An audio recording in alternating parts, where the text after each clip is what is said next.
Legends itself. So I don't blame you. It's what we know each other from, so I get it. he's been Good. Love that so jersey, by the way. thank you for context because not sure if I gave you I don't think I gave you any heads up on this. So last week Paul and I had a bet to see who would Oh, win okay. the 100 Thieves TSM game. He was still high on TSM. I told him he was on crack. And what do you know? I ended up being right. Yeah. And Oh yeah. he had to write a 17th century like apology note for why they lost. Now he has told me that he has filled it with the most amount of backhanded compliments he could possibly ever have in one sitting. But we'll I like it. see. We'll see how bad it actually is. I'm excited to hear it, honestly. Because his apologies will probably be better than mine. The game I was mean, I'm just not expecting you to apologize, but it horrible. was Always a show. Here's the deal, and I'm sure we'll talk about it. You don't give Double Lift Zeri. You just don't do it. You make him do something else, I and agree you with see if you. you can do it. Now, it was still shellacking, regardless of if he played Zeri. But I think in general, right now, I'd like to see him do something else because he's the only ADC right now that has any like consistent number of games played on one champion. Like even Prince has played 4 different champions so far at 80 carry, which is interesting. Here's my thing though, and I got into this with a friend earlier on Twitter. He's Mhm. like, once you ban Zeri, it's fine. He's like, he hasn't shown anything else. It's like, we've got 8 years of Eight him on the years, yeah. LCS stage. If you think that he can't pull out anything else, that's on you. Like, Oh I, yeah. No, I I'm, don't I'm disagree. I just want to see it. I agree. I really want to see it. I also want to see Busio on anything but Lulu.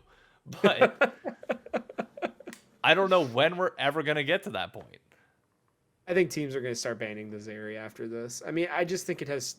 I think it's one of the few champions in the meta right now that has a true like 1v9 kind of capability. At least in the 80 carry position, where there's just so much other crazy shit. So I'm waiting we'll to see see. when Vayne finally starts getting some love. Because you would think Everybody keeps it saying that. LS had her really high on his tier like list, which was surprising. But what does she do that Zeri doesn't do to a certain extent? Obviously, Zeri is a little bit AOE. faster and has the ability to get over walls. The AOE for her Q whenever you tumble and like it can go through opponents, I get, but you can shred people so much quicker with Vayne than you can with Zeri. You hit that 4 item spike with Vayne, and you're 3 tapping people and they're dead.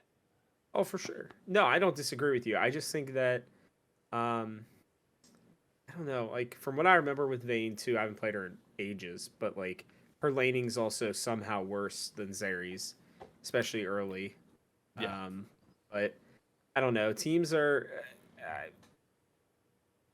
I went down a like 2 or 3 episode or not episode, but video LS videos. Not that I like preach the guy or anything, but I was very interested to see his opinions on like why the meta doesn't change, and it's very similar to what we saw in the Overwatch League, where I don't know if you followed it at all, but for a little bit Not there was really. like the same meta for there was basically the Oh, same meta. It the was the the same goats meta. the goats meta, yeah. Yeah. And I talked to devs and stuff back then. At that point, they're like, "Listen, we have changes. Like people, there are better characters out there. People just don't want to learn it." And so I think that that's part of it. I think that people just don't want to learn it. So we'll see. I don't know. I would love to see Vayne. Vayne would be an awesome pick. So fun. I I'm think sure pros would be good with it too. we'll get into that a little bit more once Paul gets here, but while he's not here, I want to ask you because we haven't had the chance to really talk since Mm-hmm. Worlds wrapped up. Was was that your first ever like international event that you were at? Yes. Yeah, I've mostly just done LCS. Okay. What was your takeaway from the whole event? Because I know we talked a little bit at finals, but like now that finals is done, we're like 2 months, 3 months removed now. Like, how was the experience for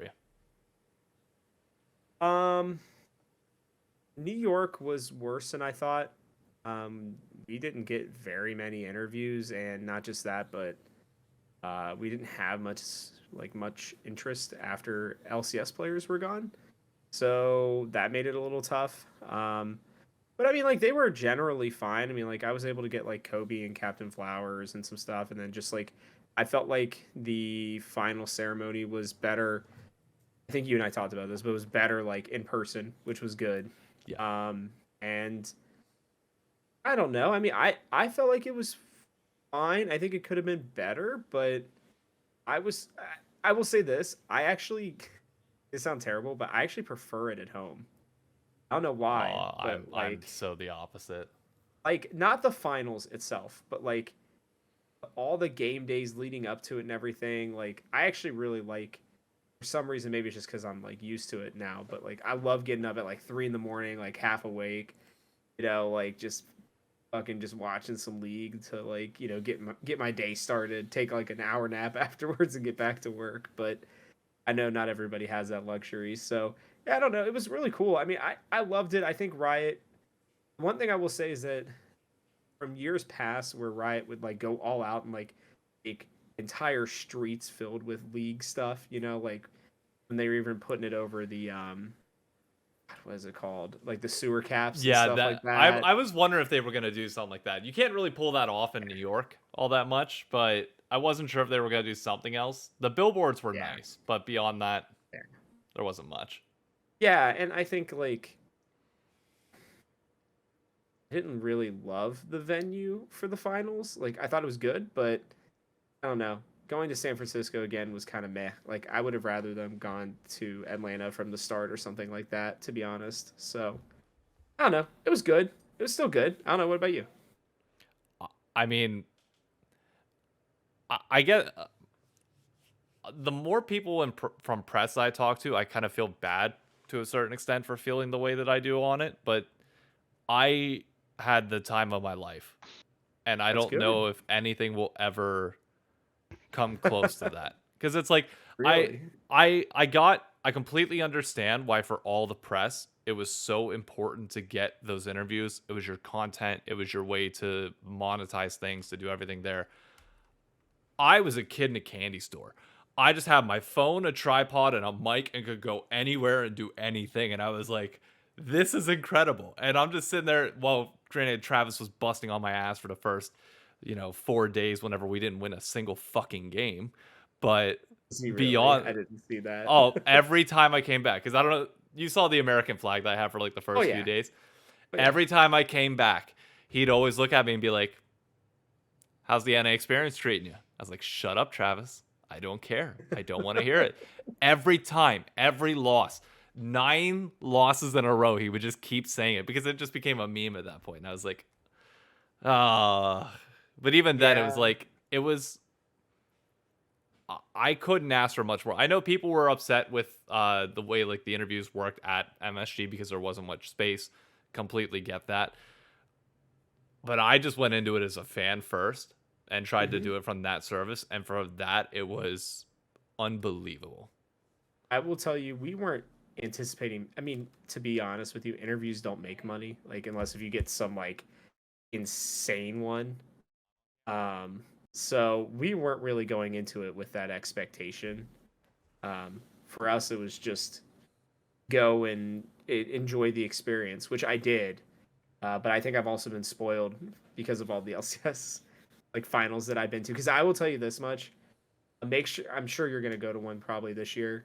Yeah, And well, the summer finals is in Newark, so it's literally a 10 oh, minute duh, yeah, I'll 10 actually minute see commute you away. at that one. I will be at that one. But I will tell you that the LCS finals have actually been better than Worlds finals by a significant amount, in my opinion. Outside of having Little Nas and stuff perform, but like the floor and stuff at Chicago was unbelievable. The last like 4 finals I would say that I've been to were outstandingly good. Like the Houston finals were unbelievable. That was one of my favorite ones probably. I've been to like 6, 7, something like that. And that was Damn. probably up there as one of my favorite ones, to be honest with you. Is the last this last year they like went ham, and it was actually enjoyable because like I always thought it was really funny. The food that we had at Worlds was just dog shit. And, like, You didn't like the the funny sandwiches? oh, because again, I've been spoiled, dude. When we were in Houston, they gave us like straight up like Texas barbecue and like a full course meal that normally like super rich people would get in like Houston at a Texans game and stuff like that. They had like a separate room where it's just this huge dining facility, and it was like gourmet everything. It was so good. And it's just funny because those sandwiches are the way the LCS used to be. And then people started complaining. I wasn't one of them. I was just happy to be there, especially early on. But some of the higher up press people started complaining. So they started giving us like local tastes of wherever we were from or wherever we were. It was really good. Like Chicago was like deep dish pizza and all this other shit. So Dude, I ate the same chicken sandwich for 14 days straight and loved it every fucking time. see, There that's is because, like you no said, you had a world. different mindset than me. There's no world where you give me free food and I'm ever going to sit here and be like, "No, I want better." Like what? To be Like fair, I didn't say that. I'm just saying I know you did. what they've done in the past. I'm just It thinking was in my very mind, good. it's like, dude, you give me a sandwich, a cookie, and an apple, and that's fine. Like, what the Oh, fuck else do I need? That's food. I mean, and let's be fair, not just that, but they have snacks the whole time too to keep you kind of going during these Yeah. crazy ass games. Yeah, listen, like I will tell you, the other thing I felt too was that I think New York was 10 times better than San Francisco. Oh, the I don't know food? if you Yeah. felt the same way. Yeah. No. I just mean like the atmosphere. Like that small venue was actually Oh, yeah. great for the Chinese and like Korean teams. They were so fun. Their fans were like getting so into it. Oh, that was great. I, so, it was two different experiences for me because New York was everything that I was preaching to people that it would be. Like, people were worried about the Yep, smaller venue, the less crowd, and by all means, for some of the seats in the back, it was not great. I will not deny that. But for sure. the environment when you have those low ceilings and the sound just rumbles, the top Yes. esports game where Oh, it that was was like that mhm. Karthus like missed mall moment. I couldn't hear. I was down in front in like those two rows that they gave us for press, and I couldn't hear shit. And that was incredible. You compare that to the fake or to the Gumayushi Baron Steel, which was loud and nuts and sounded great on broadcast. It was not anywhere near as deafening as New York was. I would have to agree with you. Um, I will say I think people's hesitations are if you remember the Miami. Yeah, Uh, yeah. Now I was at that one, and I can tell you that place was cool as fuck, man. That place was amazing, but it was way too small. So I think people were a little hesitant when you say Madison Square Garden. They don't think a small venue under it, which I honestly had no idea that the Hulu Theater was legitimately under it. I thought it might be Yeah. attached to it, so that was interesting. But um, yeah, I don't know, man. Worlds was it was very surreal. Like I will never forget being at that finals because that was arguably the greatest finals of all time. I didn't have a voice for like 3 days afterwards. I don't know if I told you, but as soon as we finished up in the press room, I actually had a flight at night at like 4 in the morning. Jesus. So I slept for like an hour. Like Baker and I literally slept for an hour, and then we and then we just hopped on over to the airport on an hour of sleep. But it was I fun. I didn't even get to bed until 2:30 that night because I was Same. with Silvix and Angie and a bunch of others from like the name Hmm. men or like some of the name men crew. And Yeah. I'm just encouraging everybody like, dude, let's go do shots. I don't care where. Like some of the name men crew were underage, they weren't gonna drink, but like me and Angie Yeah. were of age. Silvix, I think he's yeah, Silvix was 22, I think. So this is I was just 20. like, Yeah. come on. Finals just got done. I knew like the riot party was at where the Giants play, and we Yep. couldn't get in there. Like we didn't have a connection Nobody to be able could. to get Yeah. in. So it was like, yeah, it is what it is. But there was the Red Bull event elsewhere that we tried to get into, but got in a little bit too late because we wanted to grab food. But I I don't know. There was this moment after finals was done where we're driving to whatever the chocolate store place was that begins with a G, Gibaldi, or I'm forgetting the name of it. I can't remember. Yeah, I know what you're talking about though. But we're just driving, and Silvik's got a Camaro for the few days that he's there, Of and course, we're love leaving that. the stadium, and I'm just sitting there with the color Violet by Tory Lanez playing, and we're just driving through Chicago. I was like, dude, life doesn't get any better than this for me right now. Like it was so it the whole experience was great. But like you said, I guess you've been to a lot more finals, so you have that expectation to a certain extent. But it's like I'm still trying to get to. I don't know why my camera keeps freezing. I'm still trying to figure out if I can get down to North Carolina because I want to go back to my college if I can Oh, and nice. spend a few Okay, days yeah. there. I'm trying to find anybody that's willing to sponsor, like, just pay for my flight. And then I have a friend that lives down there that can drive me everywhere. It's like, that's no problem. Uh, but I do not think there's any scenario where I will ever not treat it like I'm a fan going in, like, just, I don't know. Like, it does not matter. I will put myself in the crowd while Hotline League is talking an hour beforehand and just soak in the moment. Like, it's a feeling that never. I don't think I will ever allow myself to let it get old. And sorry, Paul, I I know you joined like 5 minutes ago. I yeah. really did Hi, not Paul. mean to keep going on. Yeah, I will Hi. say the only difference I think, David, is that um for me, like for the first few times, I was 100% that way. But being that I own Game House, I have to be looking out for our Yeah. like it's not um like we don't have other jobs, right? So we have to Yeah. like make it so that we get something out of it. Now, again, for me personally, for Worlds, like we discussed, as soon as Worlds was announced, I like went to my business partners. I was like, guys, I don't really give a shit if you are happy or upset at how much money we make or how many views we get from any of the content from this because it's Worlds and it's in North America and that may never happen again. We just don't know, right? Depending on how Oh, it'll long. be back. Oh no, 100% it'll be back. it's just more of the looking at it out of the lens of does League of Legends esports stay that popular, which I believe, but one of my buddies, one of my business partners actually was like a higher up person at MLG, and they all thought that Halo and MLG would never go anywhere because it was just so damn popular at the time. And so he's constantly reminding me, like, hey, you just never know. So just be aware of that. I was like, okay, like that's fine. Like I know they're not coming back for the next 4 years at least, is what I was told. I So I get his perspective, but I will fight it by saying this. I think anybody that thought that Halo wasn't going anywhere, even back during the Halo 2 times, was not looking at the writing on the wall that was Call of Duty. And the fact that FPS games in general are way easier to make, are way easier to develop a very quick esports scene for.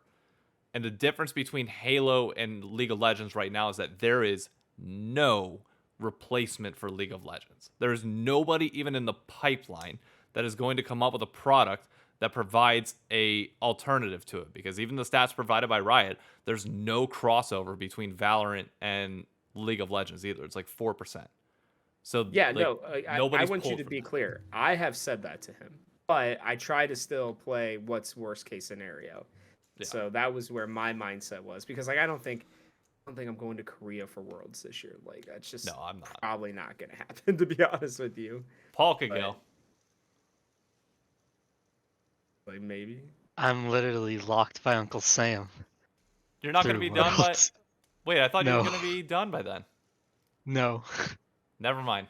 Uncle Sam's got him by the balls. He can't do shit. It's like my buddy. He was about to move back up here to Cincinnati, and his reserve unit would not allow him to leave because I guess he's got some sort of secret clearance, and they don't have that type of unit up here in Cincinnati, which was I don't know, weird. But yeah, I'm. By the way, I'm glad to be on here. Always love BSing with you, David. It's always fun, man.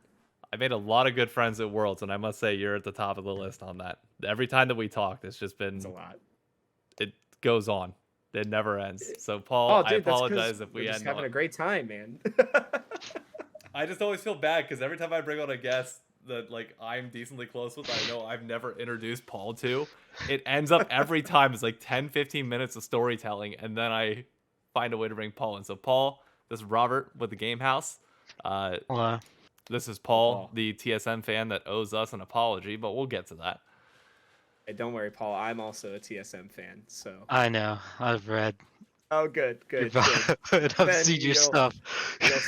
you'll see then that I will tell you the most surreal experience. Just a quick like small humble brag, but also something that just literally made my day that I think you'll appreciate is after my interview with Chime like 2 weeks ago, and I were talking for a minute, and he goes, I was like, thanks again, man. Like, I'm one of the guys like really rooting for you guys. You can't say anything, but I'm like a pretty big TSM fan, even though I'm a reporter. And he goes, oh yeah, I know who you are. I was like, what are you talking about? And he goes, Oh wow. my mom was looking up a video for my announcement to TSM and found Talking TSM and watches it now every single week and sends me the episodes that she likes. I was like, no fucking way. That is so cool. That is awesome. He's like, yeah, man, no, I love what you're doing and you're so nice to us and everything. And Yep. like a couple of them have seen it now. So I will tell you, if you guys like, I already know that you guys are getting a lot of attention right now. I know David's been pushing out a ton of shit, which has been awesome. Yep. And I hope you get an experience like that with TSM, because while everything's Yes. shitty still going on with TSM, I can tell you we're not live right now, right? We are live on Twitch, yeah. Oh, okay. Well, then I can't say anything yet. off air, I can tell you something else. Okay. I'll be around. TSM. I Cannot do it now. I'm one of the few people with you who will at least copium my way through everything and pretend like life is good in some regard. I will say this. I'm hoping that what I'm hearing will mean we won't have to copium. We'll just say that. That's my hope. Oh, is That's this my the March? Is this announcement that you March? yeah, okay. Yeah, well, I've heard so many weird Okay. weird things about that, man. It's I'll just stop. I'll stop. But there's just there's stuff going on. But yeah, we can go into my it. little brother is like, how old is he? Maybe 15, and he's just now getting into TSM, but he's more of an Apex guy. Oh, So dude, their win this weekend was so awesome. yep, he's like Oh. living his dream, and I'm like, I sit here and I just look at him and I go, I'll tell you about the good old days, but let you me- don't even know. Well, I was like, we used to win this all the time, and then he watches the games and he goes, this team sucks, and I'm like, you don't get it. I'm like, you don't know. But the thing is they don't suck as bad as we thought they were going to. I'll say that. I No, think no, they've this been year, like, much better. I've been a lot more hopeful. And Last he's year just should have been better. To Last be year the should have been realist of better. the situation, it's gonna get worse. Like, no. you guys lucked mean- into 2 wins in week 1 from We 5k didn't look deficit. into We it. already Immortals going was into bad. this. Okay, agreed on Immortals being bad, but like, Yeah. Who And do you have- luckily, CLG looks pretty beatable to my eyes. CLG is beatable by anybody, but can also beat any of the top teams at any week. Hey, I was So can looking we. at things like statistically, and it was very interesting to see how much of a dive TSM and CLG both took in the same week, and like at every level. But the one thing that is consistent is that both of their early games are not great. CLG's is better. Mhm. When they did lose last week, it was yeah, I don't know. It'll be interesting. I wrote about it in my power rankings I put out today, and I'll tell you that I'm hesitant to say that anybody in the LCS right now outside of Dignitas is truly bad. I think that there are some teams like Immortals. I think Envy isn't bad. I think you let Kenvy cook, and I think that team can be okay. But I don't know. But That might be Kenvy a also hot gets way take. better off stage. So Yeah. this That's a good point too. I was wondering about that. That was the thing I was waiting for somebody to bring up, but nobody has mentioned. Like, Immortals win. Or yeah, they won on Friday, right? And they beat CLG. Yeah. Immortals win comes on the back of Kenvy's biggest problem being alleviated, and that is that he has very bad stage fright, and it is very apparent. So it's like you get him back on a stage, I still worry about it. He has that Well, skill and that ceiling that he can by all means pop off, but I want to see them put more into him, if that makes sense. Like, Mm. I really thought they were going to build their team around him, and they didn't. I don't know how else Yes. to put it. They just frankly didn't. And we saw, like, he was on his comfort pick, right? He was on the Kindred pick, and he looked outstanding. And it's like, what he did was take off the pressure for a Blaze Olive, for Tactical, and they were able to have decent games. I mean, it was pretty nice to see. I don't know if you saw my tweet, but until that game, Blaze Olive was the only player who was not a support in the LCS to not register a kill. So it's oof. been bad all Yeah. around. The And, experiment needs to end. oh, I don't know. There's something going on there, and not just that, but like the other things that are like crazy is, how many kills do you think Dignitas has split? This split, I'm gonna guess 6. 6 kills? Yeah. 15. It's still Okay. bad. It's still terrible. What's like a good amount? Like I think Cloud9 has like 70, 80, Oh, like that. oh my. Like here, I'll bring it up. Yeah, Using like good old Tim Sevenhuysen's awesome website called Oracle's Elixir. If people don't know, it's my favorite statistics website. I'd imagine Flyquest is actually not going to be at the top because they've had 2 wins now where like they've had very low kill, just dominant choke out wins. Yeah, so like TSM were number 3, by the way, through the first 2 games. And then they dropped all the way down to only having 9 kills in the second weekend. Like, I'm not a big kills deaths guy. Like, I don't think that always tells the story, but it's been very interesting in the LCS how important just straight up getting kills is. Like, so Cloud9 is first with 68, PG 62, 100 Thieves at 59. So there's your top 3 right there. And then bottom 3 are Dignitas at 15. And this is why I think CLG might be beatable, by the way, because it's Immortals at 30 kills and CLG at 31. CLG only had like 8 kills or something like that last week. Wow. Yeah, I'd have to go back and check for certain, but yeah, they're only at 31. SM's at 40. So, again, kills and deaths are not like the most important stat, right? You can have some like really high kill games that just don't matter and it skews your stats. You could still be bad. You know, like, I mean, TSM giving up 20 kills to 100 Thieves. Their first 3 games were much closer, not as bad. That 100 Thieves game was obviously, I wasn't able to watch it live, and I came back and turned it on within the first 5 minutes of me like watching the draft and then skipping through to when things started to happen. Turned it off. It was just massacre. Wasn't even worth it. The kill thing is Sad. interesting though It's because sad. like that's something that we talk about a lot in Call of Duty, where Mhm. you have this thing that teams will get kills and have insane KDAs, but still lose by being out macroed in the game. And in a kill heavy game like Call of Duty, you just wouldn't think that that would be the case. You have some people that stat pad and will have 1.2, 1.4 KDAs or KDs, not KDAs in Call of Duty. But the rest of their team's negative. It's just like, okay, but you're kill whoring. Like you're literally just killing without any sort of care for the objective whatsoever. And then by the end of the year, it would always balance out. But it was like, as much as you want to say, as much as there are outliers that have that, 9 times out of 10, the team that kills more wins. Yeah, and I Just think that like I think that's important to note too, because it's a lot of what I think happens in League of Legends that is not talked about is that like kills allow you to get objectives, right? If you're not getting kills, like TSM is one of 2 teams. I was going through all the stats today, but they're one of 2 teams that do not have a first blood this season, right? Who's the other? Immortals? Or Dick. Dignitas. Oh, Dick. Yeah.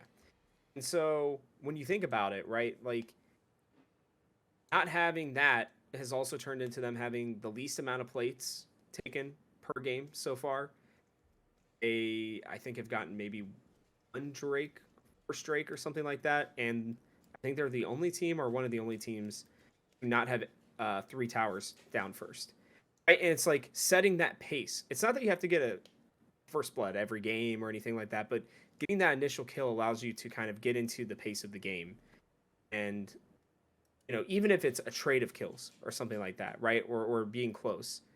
It's just interesting to watch. Again, kills are not like most important thing in the world, but they do allow you to snowball the effect of everything else that you can do in the game. I mean, I still stand by the fact that I think you could give up Rift Herald every single time, start stacking Drakes, and win the game if you're a better team fighting team, because eventually whoever you're playing against is going to have to come team fight you at a Drake because you have an advantage, regardless of how many towers, even if they got 2 towers down, even 3 towers down from the Rift Herald. So, Okay, no, you don't it's a need to philosophy throw me difference, back but to the world's understanding of we can take as many tier 1s as we want and still not win the game because we can't get a tier 2. I don't need to be hey, reminded of that. let me give you an even bigger reminder. TSM's first game last year, where they got the first 9 towers down and still lost the game because I don't think they got a single kill. Remember correctly, or some crazy thing like that. I'd have to go back and look, but yeah, it's insane. I mean, it really is. I mean, that's what I love about League, though, is it's the nuances and the way that things overlap. I think is just so often underlooked, especially like in solo queue and everything like that. But pro level too. Paul, how was your week of watching League of Legends? How was your 2-0 experience? You memed yourself. You called it and showed it via sign language.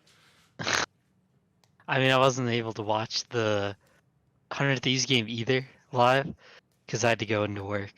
So basically, we both avoided catastrophe, and I did the same exact thing. I turned the game on and I started skipping through, right? Like I'll go to like skill shot or something and skip through, and I could tell like I was like, this is pretty bad. Skipped ahead a bit more, and I went, it got way worse. And I was like, I'm not gonna watch any of this, and I turned it off. And I didn't bother going back. That's why they lost, Like, Paul. It's because we didn't watch it. true, Yep. true. All your fault. Has to I be. mean, even the first game though was just like it was just bad. Bad weekend overall by them. I thought Flyquest C9 was a really fun game to watch. Like The it utter was stomp. good.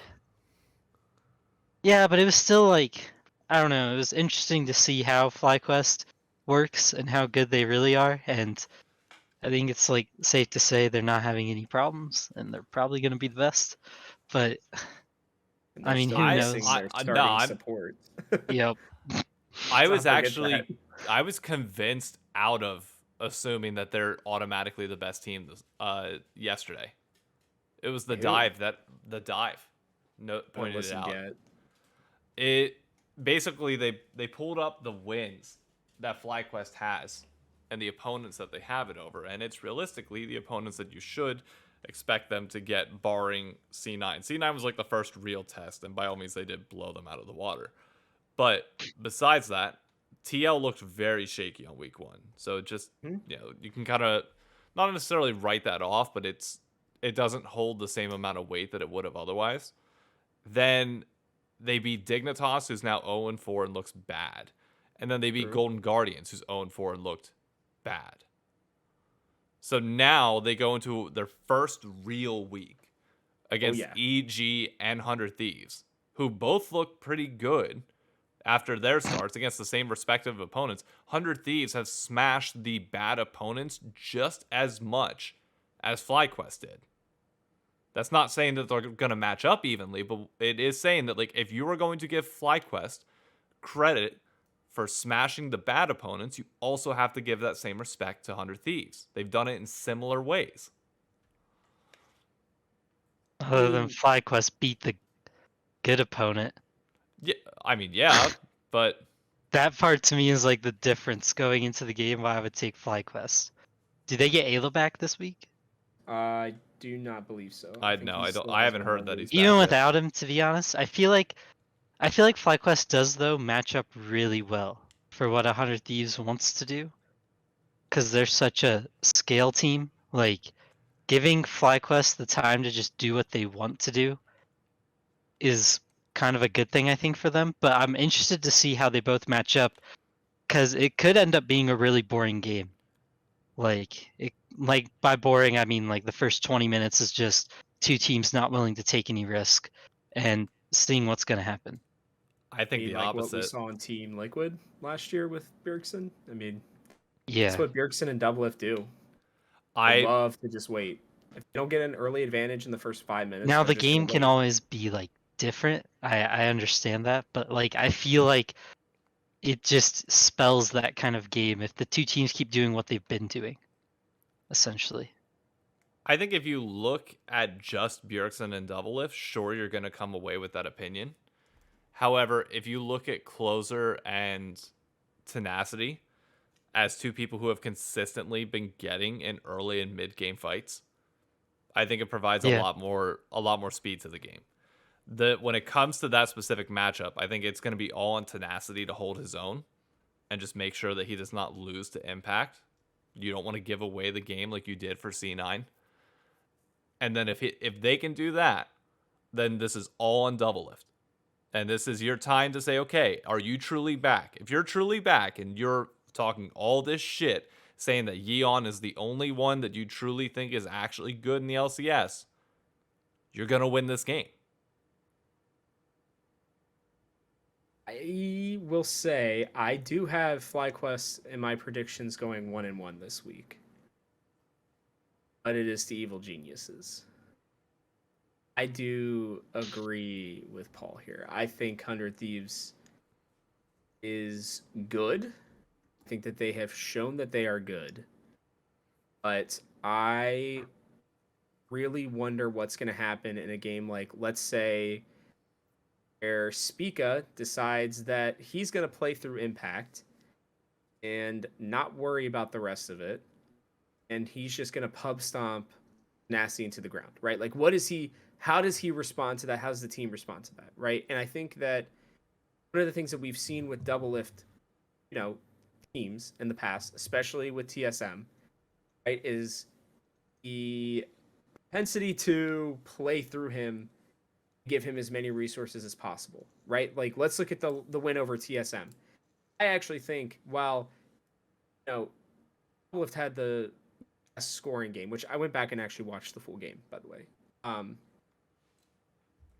I think Bjergsen was by far and away the best player in that game. I don't even think it was close. His ultimates were so freaking on point, which is what we expect from him on Zillion at this point. But if he's not picking that, and I do have worries that was his counter. I don't know if he did it for fun because it was against TSM or not, but that's his pick against Azir, right? Into a team that, to be fair, Oogie is not very good. Right? I have concerns about 100 Thieves right now still, because I think all it takes is Doublelift dying once or twice for him to start tilting a little bit. He's dealing still with a rookie, a very, very young rookie support that I have some questions about. I want to see them get thrown off their groove. And I think if a team's going to do it, I think it's going to be Flyquest. Now, this is not to say that I think Flyquest is really good either. Vikla has been very shaky. He has been highest of highs and pretty much non-existent in other games, right? And actually a bit of a liability. But I think this game's going to come down to, I'm saying all this, but I think the game's going to come down to the jungle. Spica versus Closer, to be honest with you. Spica has put his team in incredible positions and kind of bailed them out at times pretty consistently. And I don't think Closer's really had to do that yet. Could be wrong. Haven't studied the games as well as you probably have, David, but I don't. Not to say, by the way, this isn't. A lot of people do not give Closer the respect that he deserves. I have written that almost exact same statement multiple times over. I think he is very good, but I still don't think that this team has been really truly challenged yet. Even in their loss, it felt like that was just more of like weird breakdown than an actual challenge. So I think if you're gonna say that about FlyQuest, I think you have to pay the same credence to Hundred Thieves. Nope, that's fair. And I will, by all means, it was brought up in chat that yes, we did get beat by C9. Not denying that we didn't. Like that, by all means, does put us below a peg. I'm not putting 100 Thieves on FlyQuest level. By all means, expectation should be that we drop this game. We should probably, if we are at the level that I think that we are, which is a third and fourth place team, we should beat TL and then lose to FlyQuest. And I'm perfectly happy if that is the case. As long as we don't go 0-2 this week, or if we do go 0-2, it's 2 games of like very close learning experience games, then I'm fine with it. Like ultimately there's only one scenario where I'm really pissed, and that's just 2 absolute smashes. But beyond that, I think we're fine. I do think though it's like a big week for Tenacity, for you to get to see how his growth is really coming around, because you get that Summit game, and TL, while not being the best, and Summit has been performing, I think, perfectly, like you at least get to see how he's doing in going into that, like with Summit, and you still get the good laning. I mean, there is a good chance that the TL game just becomes Summit is an idiot and keeps dying to ganks like over and over again, and Closer just takes that because Closer's a really good jungler who like knows how to abuse people. There's a chance of that, but I do think it is a good time to see how Tenacity holds his own. And then the FlyQuest game, yeah, coming down to the junglers. Like, I agree, it's like big jungler focus because it feels like every lane is pretty close, and then you're kind of curious how the junglers impact the top lane. No pun intended, I guess. I didn't even think about that. But because Tenacity might need help versus Impact with the way they're currently playing right now. But he's also honestly looked a little better than I thought he was going into the year. I think Tenacity's been quite all right. He was 1 auto away on Fudge from that being Mhm. a winning top side and us potentially Yeah. being 4-0. Cassante gets that kill. Cassante's able to snowball the lead effectively because Fudge is one of the best top laners in the league right now. And all is fine there. That kill reverses, Jax gets ahead, whole different ballgame. And I want to see a scenario where that does happen. Because as much as I want to talk up the solo kills versus solo, I can't. It doesn't feel good to talk that up. Like I need to It's see a him do bad it again. champion pick. I mean, God, that's I I don't understand know. why they went Gangplank. It just I know he can play it, but it's just not the way that team plays. I will say, not to take away from the 100 Thieves win, because I think it was very deserved and they played it obviously very well, but I think there were some weird decisions in the draft. They like seemingly were more concerned with just picking power picks than picking what I think works best with the team.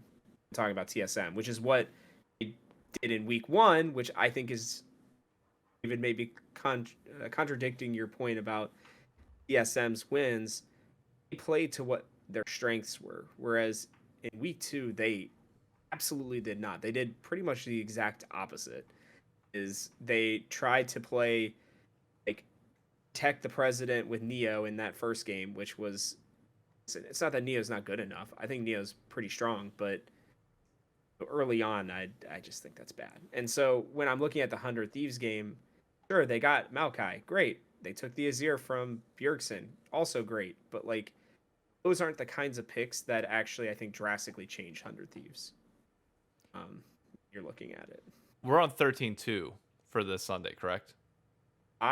Didn't think so. Or we're on the ADC item patch. We're on that 13.1B or 1B, which does have like the IE second and or IE and Navori Quick Blade 40% change, correct? I mean, are you asking if we're gonna see like a Kaisa build or something like that? I'm just saying because I think We might. like you mentioned earlier, Zeri gets banned. So okay, chat just confirmed we are on 40% item patch. Okay. So it's 13.1B, I believe. There's a lot of picks you could go with that could really throw this for a curveball. Like if the pick that I'm not going to be surprised in the slightest in is if we just throw Tenacity on Ornn. He's pretty good at it. He learned under Someday. And you just let Bjergsen and double lift play scaling, and so long as we don't die early, we just auto win late, and we're fine. Probably, yeah. I mean, again, I don't know about that against. I remember who you guys are playing in your first game. Team Liquid. Yeah, Team Liquid. I don't think he'll pick Ornn against Summit. I mean, I will say I thought Summit had the most deaths in the LCS. He does not, and also he has one of the best. Let me make sure I'm correct before saying this. Yeah, he's barely behind Fudge and Someday in terms of like gold difference.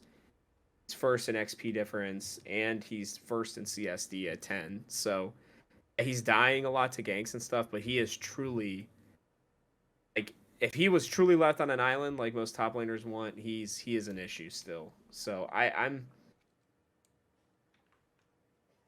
don't know. It's so much to go over with this 100 Thieves team because by the way, I have them at 4th in my power rankings. I have it Flyquest, C9, Evil Genius. Now, I will say I have been on the Evil Geniuses train since last year. I still think this team is really good. I think the fact that JoJo has been terrible outside his last game, they're still 3-1 is really good. And I think you actually liked this tweet, David, but like FBI has been playing out of his freaking mind, and I just don't know that lift is going to matter in a game where FBI is playing as well as he is right now. So I think you guys I think honestly the bigger threat and the worst matchup for you is Evil Geniuses. I think that's a more scary team to 100 Thieves specifically. I'm going to use Paul's logic here as my validation for this. What happened the last time FBI played double lift? I'm sure they won, but I'm sure Doublelift won, but that was what 2020. He was on Golden Guardians still, wasn't he? No, that was his first year with 100 Thieves. I mean, to be honest with you, I don't track that logic because it's 3 years ago, but 2 years ago. Look, I've called FBI better than Doublelift in recent years, but we said that FBI was slumping. Now, granted, FBI is not slumping anymore. I didn't say I had FBI right super high on my power rankings. I had him the highest on our player power rankings out of our group. Yeah, he did. For AD carry or for AD carry. Here I can bring mine up. I'm curious to where I had him at the beginning of the year. I don't think I had him first. I want to say I actually think I'm. Well, I didn't have him first. I had Berserker first. I was gonna say I had Berserker first. It looks like. Because you gotta take it from him for me to give you number 1. I had Berserker first. Khan is right in correcting me. That was the double Golden Guardians TSM playoff ordeal. Okay, I thought so. Yeah, that was a. Yeah, and that if you're using my logic, I said that FBI is gonna destroy him because I said that he's on a better team now. Like FBI is, he's on a better team, and he crushed Doublelift then. So why wouldn't he crush him now? Because like, Doublelift's also got a better support in Bucio over, God bless his soul, I love him, but Biofrost. Yeah, but Vulcan is literally Vulcan set the LCS record for 18 games assists. Like a substantial amount, by the way. Yeah, I know. Where'd I have Vulcan on the power rankings? Assists same as in me. 18 games, guys. It was like 212. Thank you. I had FBI and Vulcan as my highest ranked bottom lane. Thank you. All I'm gonna say how's that looking? If you don't think that EG has the potential to be the best team in the LCS right now, I think people are out of their minds. Because let's be honest, if Danny plays at Worlds, Evil Geniuses are making it out of groups. They're not even in. Not even in plans. Like, it's not that Cowrie played badly, by the way. Cowrie was surprisingly good. I'm still surprised at, like... Where are you saying group stage, though? Why? Yeah, he's saying... group stage, sorry. That EG gets out of groups. Maybe. Danny. Well, I think... Okay, I'm telling you, if they have Danny, they 100%... They don't also lose to C9. They win the second finals. EG also... I think if you apply that to Worlds... EG wins the first JDG game where they have a lead. You get Danny with a lead, and he's the best team fighter, like probably at Worlds as an ADC. Like I legitimately think his team fighting was better than any other ADC that I've ever seen. during the stretch of which he was playing. The team Barring was okay, good. I don't want to compare him to Uzi like and compare historicals, but at least like 2022 in their prime. Tell me who is a better team fighter than Danny. Yeah, I would still probably say somebody like Uzi. I think even real prime reckless. No. I'm saying He- I'm saying like in their peak last year. Oh, last year. I mean, I didn't watch enough LCK and LPL for sure to say, but I think he was. Oh no, Comp was really freaking good heading into Worlds, especially team fighting.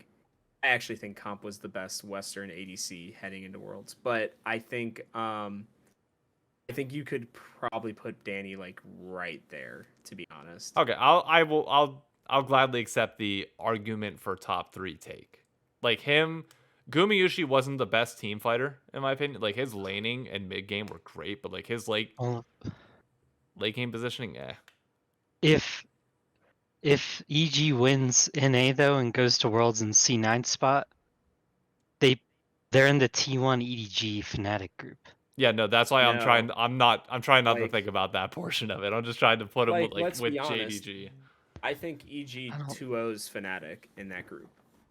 I think they only need one more win after that, which I think that they probably could have beat JDG too. Like I know I should be doing what EDG. ifs for Worlds since I know it's not exactly what was on the plan, but But my I don't give a whole shit. I point told you was we go on tangents. yeah, I know. Here's my whole point is that I think at a minimum, Evil Geniuses got better, not because of the players that they added necessarily, because you're getting another year of JoJo inspired. Like I had heard all off season up until like maybe like early December-ish, mid-December-ish, that Inspired was going back to Europe, but that he didn't because he wanted to play with JoJo. That was what I was told by like 3 or 4 people, and I almost cried, like legitimately, because I think Inspired is so damn good, and I think even JoJo starting off badly, the team's still playing like this. I mean, I Because get that FBI's everybody's been excited playing about out of his C9. mind right now. No, but that's my point. Is like imagine when he doesn't have to do that, and JoJo is able to play at a normal level. Like that's what that last game we saw from them on Friday was, where JoJo was just like, when you have the ability to legitimately carry, because like I think the difference between Someday and Impact, right? Like, well, Impact is goaded for NA. I totally agree with that. The difference between Impact and Someday for me is that Someday can legitimately carry a game. Impact can ish, but it's like they wanted to play through Someday, right? Like what we used to see when he was on 100 Thieves and the rest of that team was trash-ish, mostly trash, especially in the mid lane, right? Yeah. I think that Someday did something that not that Impact couldn't do it, but we haven't had to see him do it, right? Like every team that he's basically been on in NA has been very, very good or pretty dang good. Whereas I think like Someday was in MVP conversations. When was the last time Impact was in an NA MVP conversation, right? Like it's not to say that I think Someday is necessarily better, but I think he has the ability to carry better than Impact does. I think that when you have the ability to literally have 4 potential players that you can just pick a game that's a weakness against another team at that position, carry through, I think that's what makes them so good. But I could be wrong on that. I know there are a lot of Impact stands out there, and I get it. Like again, I freaking love the guy. I still think that he was kind of shafted for his position in the top 10 LCS players of all time, but I just think right now Someday has a more diverse I think he's just more diverse in the way that he plays, whereas I think Impact is truly weak side god who can just absorb more pressure than literally anybody on earth it seems like, and still be able to find a way to have an impact, no pun intended again, on the game. So I don't know. Maybe you guys think I'm crazy on that, but I just, from what I've watched for so many years with Someday, like I'll never forget. Actually, our first ever we're talking LCS finals. My first ever interview in LCS finals was with Someday. He was on Dignitas, Damn.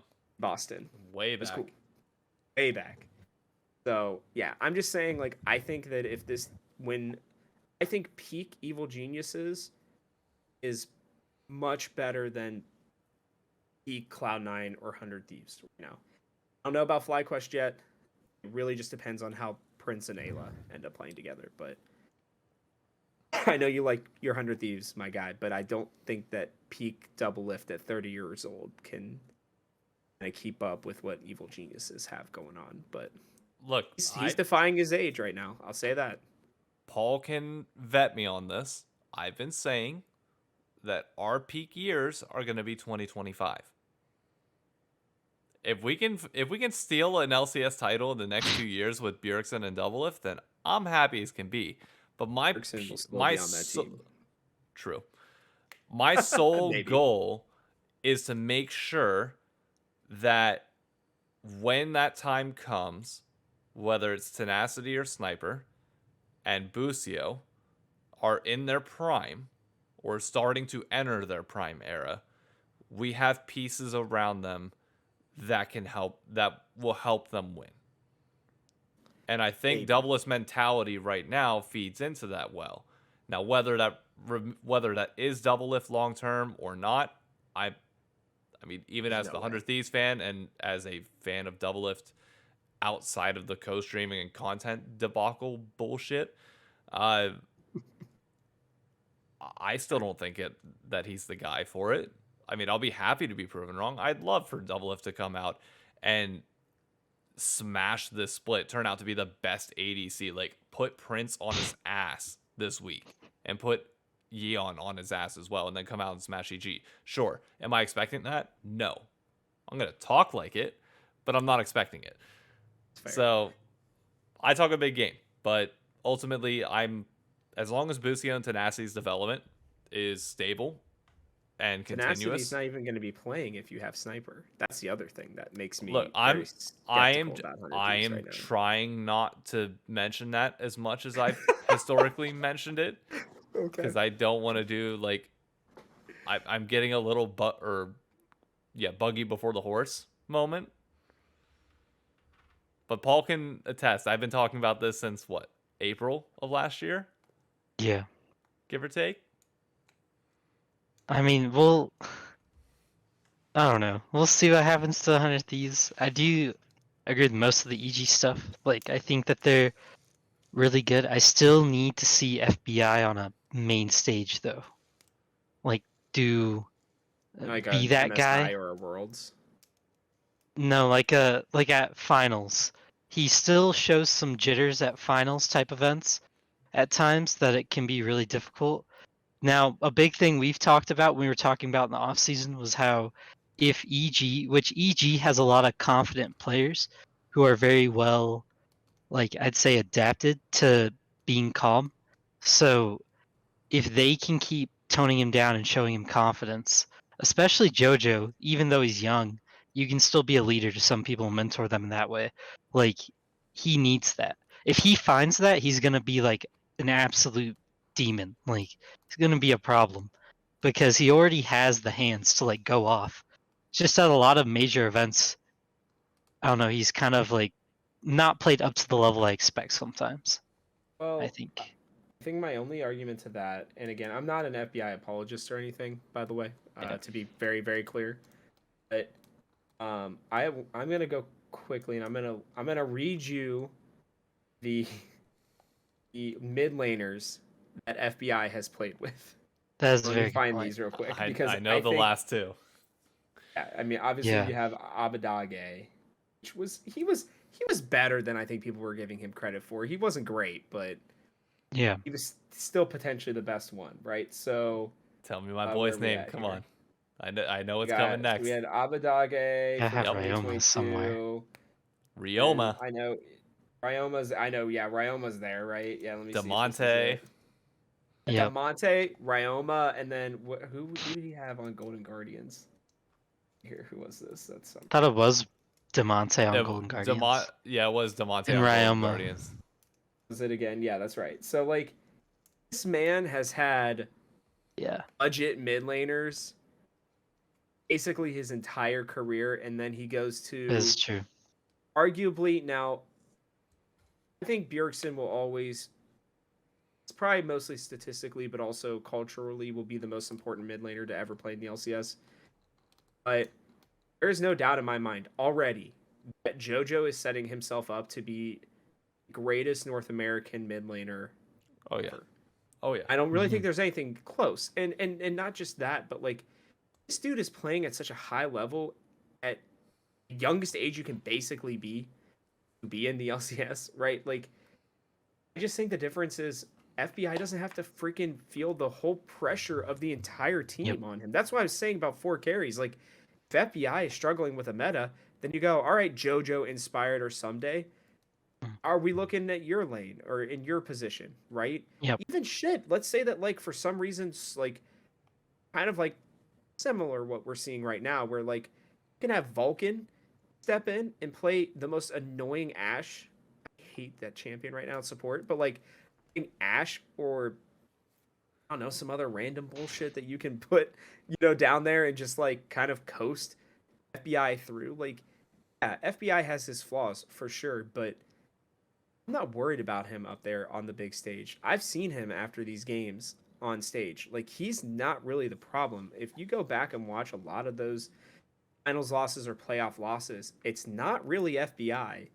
It's the fact that teams can just hard focus him and take him out of games during those time periods. And I think that that was the issue. Again, this is what makes this EG team so exciting to me.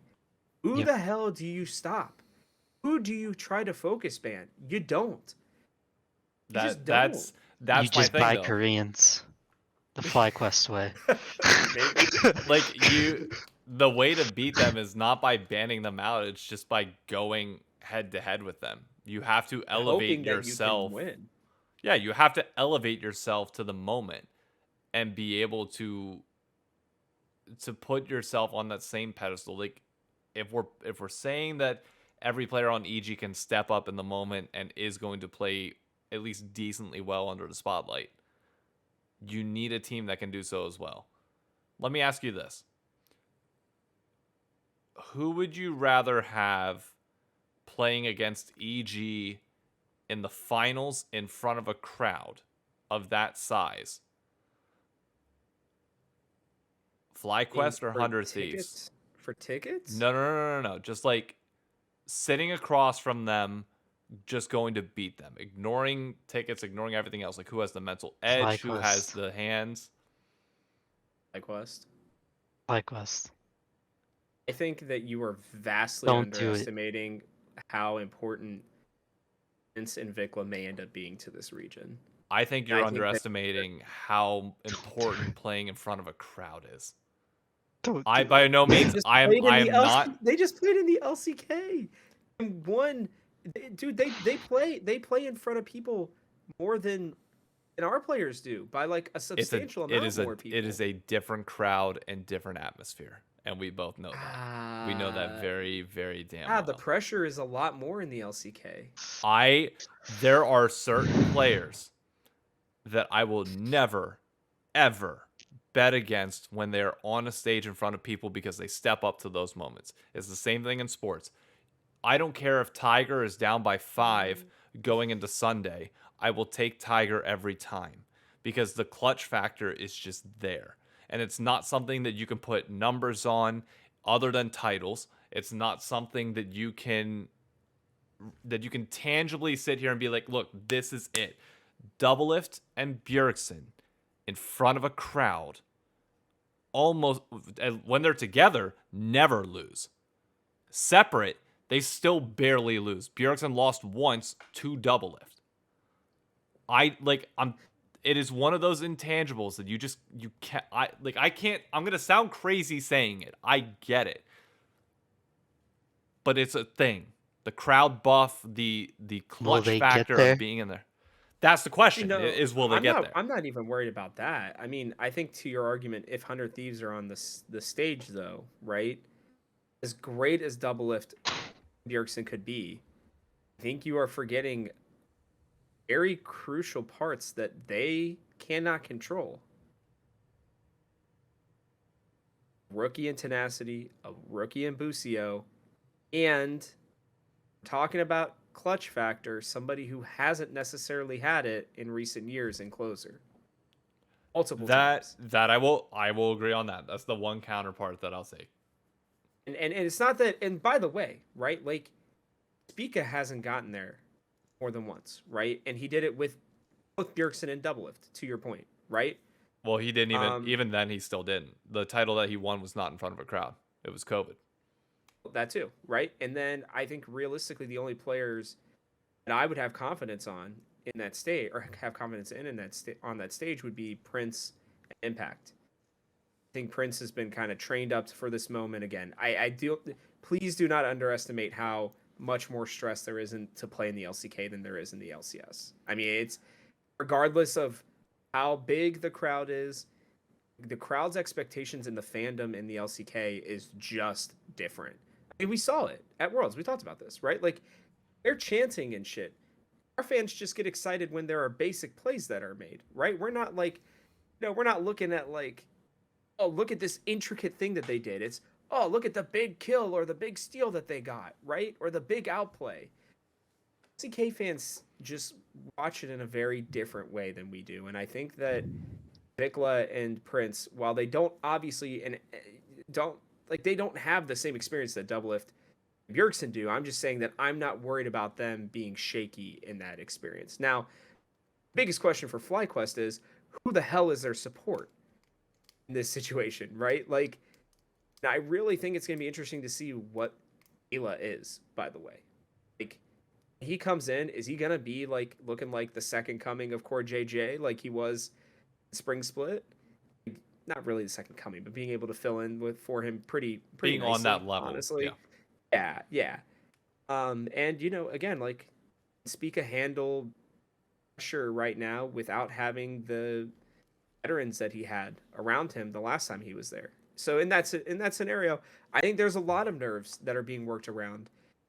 I still would probably take Flyquest just based on pure talent, but I don't think that you're wrong to where Bjergsen and Doublelift level up. I still have, honestly, man, I still have a lot of concerns about Doublelift being away from the game for 2 years. I know that he's still been solo queue grinding and everything like that, and I know a lot of people are going to flame me for it, but like 4 games in, some 100 Thieves fans probably will. And I'll tell you this right now, they're not 100 Thieves fans if they're flaming you.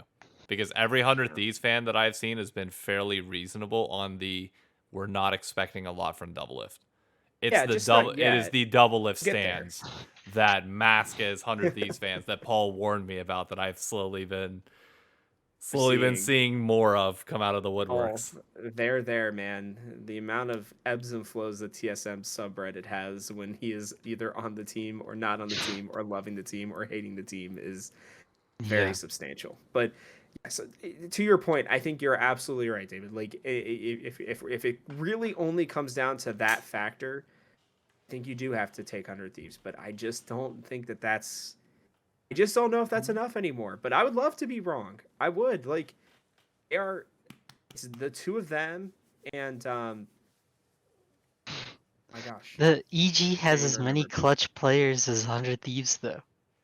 Yeah, I think not counting EG in this scenario, and Cloud9 too. Like, Cloud9 only. Yeah, Cloud9 and EG have plenty of players to match 100 Thieves non-question marks. So granted, not as many championships, but I mean, once you win one, you've kind of proven you can get over the hump of a crowd.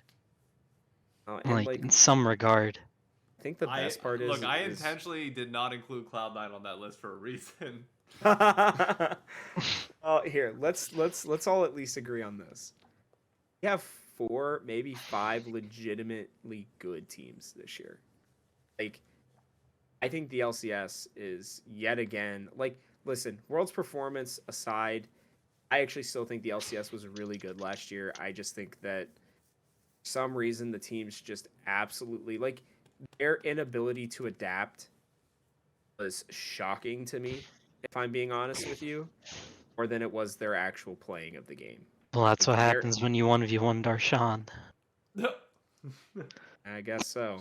That's fair. But yeah, no, I think the LCS is good. I think we have 4 legitimate title contenders right now, and I don't see a world where I don't see a world where we're not at the end of the split talking about at least 100 Thieves, Evil Geniuses, Flyquest, and C9. And I think if Team Liquid continues to go the way they're going, they can be there too. Because I had Jan as my surprise pick for Rookie of the Year, and I'm feeling more and more confident about that.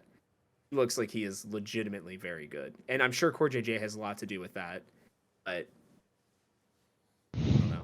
I'm loving this LCS. This is the one of the first years where I'm like totally confident that TSM has no chance to win a championship, and I'm still very excited to watch the rest of the league because I think the teams are fun and they're good too.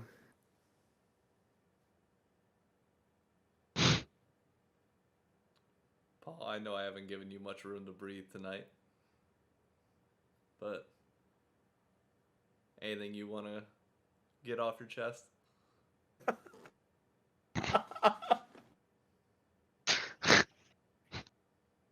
Yeah, I can read my thing now. Oh, I meant otherwise. I was saving that. Oh, I wasn't no, sure. like, I mean,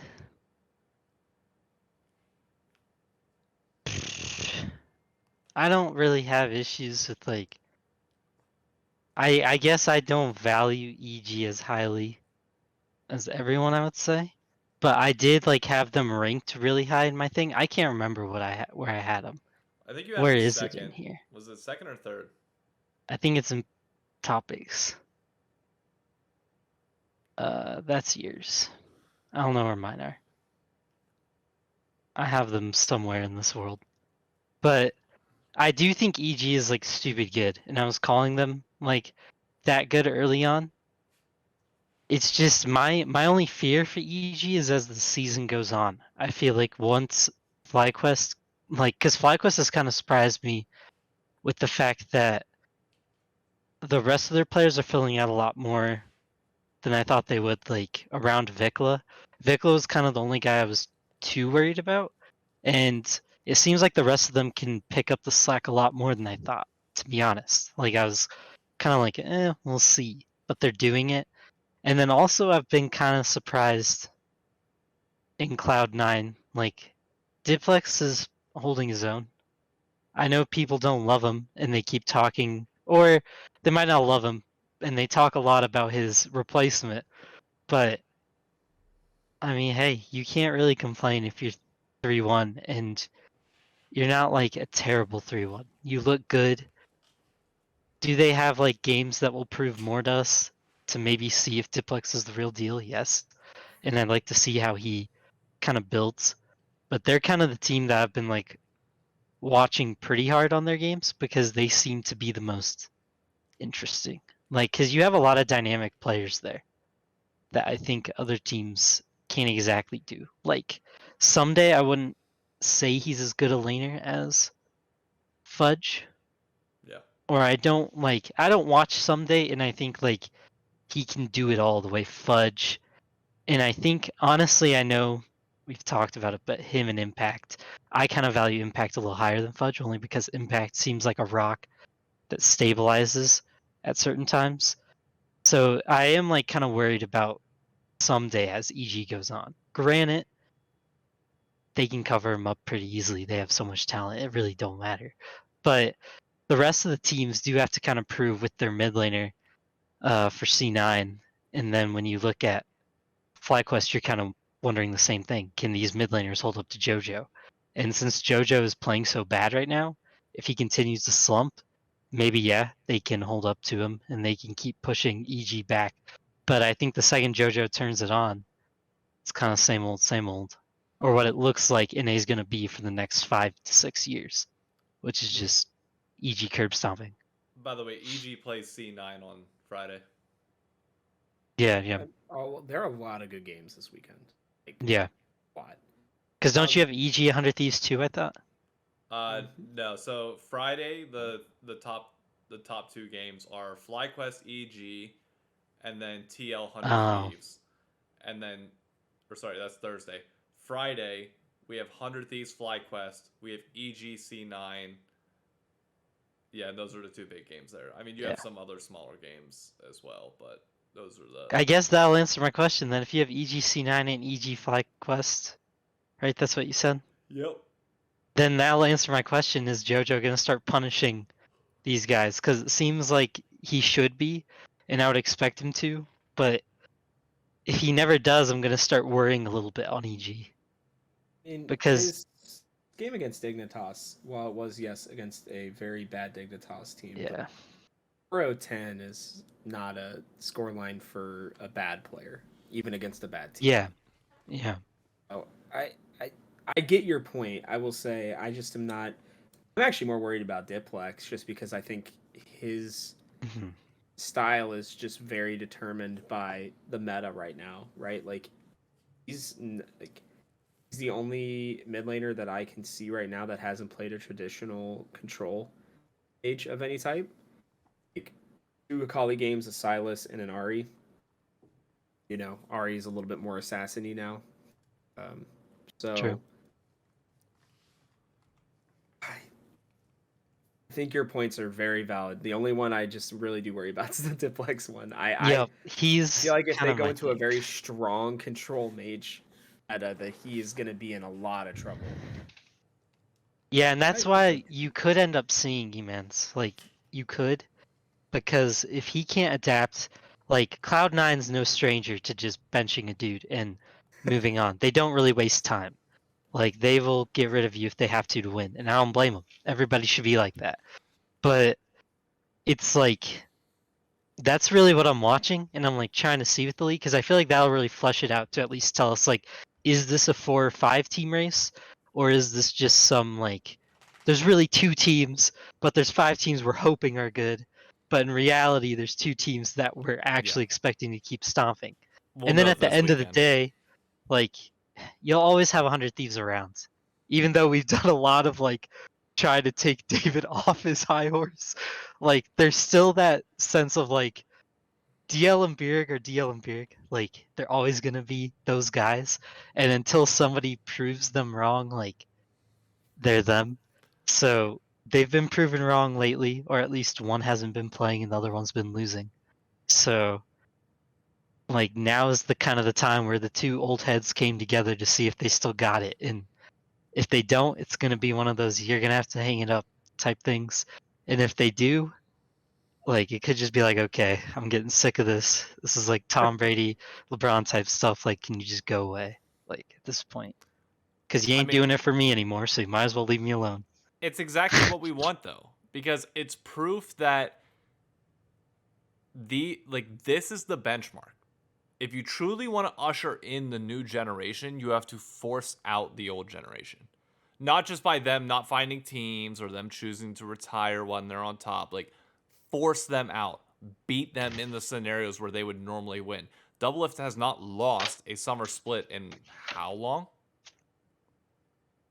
A long time. It's since what, But he also hasn't 20, played in a Years? long time. 2014? But 20.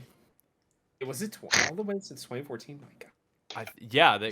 because they won 2015 summer with CLG, right? Yeah.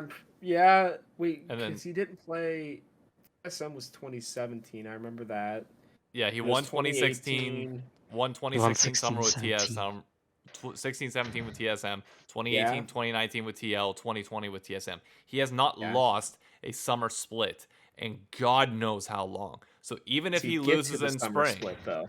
that's the thing. If he gets, that's my like ultimate benchmark here, and I think like that will help a lot of people move on from this situation if it truly is the end. If Doublelift gets the summer split, doesn't have any sort of fallout or anything like that, and loses, then it's like, okay, the era's done.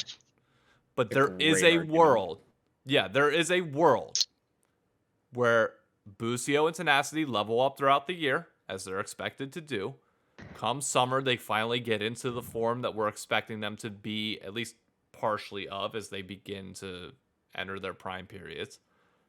Bjergsen just performs consistently as the top 4 player that he is, regardless of whether it's flashy or not. He's still a top 4 mid laner. Closer is closer.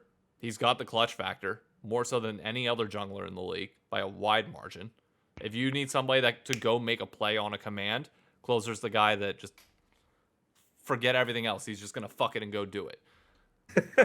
And there's a world where Double F keeps winning summer. Until he doesn't, I can't get out of this mentality that he will do it again. I need somebody to prove it wrong, and I will be happy for that to happen if it does, because then we can move on. So I'm not gonna argue because I don't think you're wrong, and I really do see a world where 100 Thieves are really freaking good. I mean, I that world exists. Problem is that they still have to play Evil Geniuses, Flyquest, and Cloud9 again. Yep. And if only we had the LEC schedule where we only had to see him play once and then could just move on to best of threes. I don't like it. It's a hot take, but I actually don't like it. Ooh. I want best of threes all throughout the week. I want best of threes back for full split. I just want it back. I get that people kill have the league. Exhaustion and everything. It wouldn't kill the league, but they would need to spread it out through the week. Yeah, he's memeing. Yeah, okay, I was guys, memeing. Because people say that every time somebody says best of threes. Listen, I get that all the games are important. I get it. I do, but I think ultimately the players are going to end up being like, especially for the winter split, right? Yeah. I think that this new format would work great in the summer. Right? There are less changes, teams have had longer to come together. But if you're going to honest to God, like just whatever you believe in, whatever religion or home or whatever you believe in, you're going to sit here and tell me that XL and Fnatic are not better than Astralis, then you're out of your damn mind. I'm sorry. That's just not true. Like, sure, Astralis played better. They won their games. Whatever. That's fine. But the talent on those two teams is just better. And they clearly just didn't have enough time. And I think that the players, honestly, yeah, like, sure, they didn't have the time that they needed to come together, and those players didn't perform. And I think some of them didn't have the clutch factor, if you want to call it that, during those games. That's fine. Like, guys, and I'm not saying that I don't like the idea of the format. It's fine, but I just don't think the players. I don't think the players are gonna like it. Like when you're seeing a player, listen, VTO was the MVP, and he won one game. You're seriously gonna tell me that Dayor, his squad of misfits, is better than a team with VTO on it? Yeah. Just in general. Yeah, I'm willing to say that for now, because one player is not the sum of one player does not make the team. No, but I'm saying like he alone makes that team should be better than that team. Should be, but there's going to be a reason why that roster is not even together next split.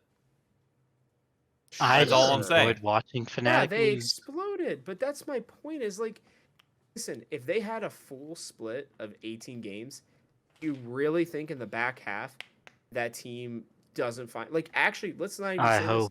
If they're not playing 3 games a week, if they only had if they had more than 3 weeks come together and get on stage and learn how to play together, one, the players aren't as stressed and they're not going to play as poorly and make more rash decisions, and two, I mean, it's just going to be able to, I think, come together as a team. I think that time is needed, and I think forcing that doesn't necessarily like. I think. Wait, let me check. Who does Astralis play this week? I gotta check real quick. Astralis plays either. Vitality? It's either yeah. How long is the groups and playoffs? It is for winter. It is playing Mad, right? It's the same as it's gonna be. It's GSL group style, so it means that there's best of 3, best of 3. Sure. The winners play, and then the losers play. You have to win 2 best of 3s before you lose 2. So the reality is Astralis is going to play 4 games more and be done, and that's it. Yeah, that's what I'm saying. Is it's like just because we're Fnatic would getting only play best of 4 games threes, more. Yeah, just because we're getting best of threes, that doesn't mean that they're going to be good series. Right? Like, if you're gonna, like, I I don't think it think that does. I don't think Mad versus Astralis is going to be a good series. No, but the thing is, you have to have that game. It's the thing is that the opportunity cost or the replacement of that is you get more best of ones against 4 worse teams rather than just Maybe, having 2. maybe, But maybe. You're here's saying no. my You are assuming that it's going to be the same. no. It's I'm assuming the bottom 4 are the bottom 4. You can interchange where they finished all see, and you I don't want. agree with that. If you watch the LEC last year, especially, right, that was not true. Just I frankly wasn't. There were like 1 or 2 really bad teams, and then there was everybody else. I mean, look at the run Fnatic had. That is just factually not true in my opinion. I mean, I'm Again, not. it's in my opinion. That's my reality of fact. But I don't believe that that is true because we have seen it. Look at what the LEC has done through all these years. It's been so competitive, right? Agreed. The parity has been crazy. So by your Sometimes logic these then, teams somebody's needed more going to make time. somebody's going to make a run in group stage.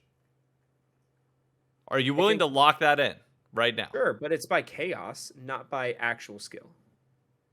It's how are you going to call it chaos in a best of 3 environment? Cause, dude, there's still chaos. These teams have still played together for a couple weeks, right? Some of them.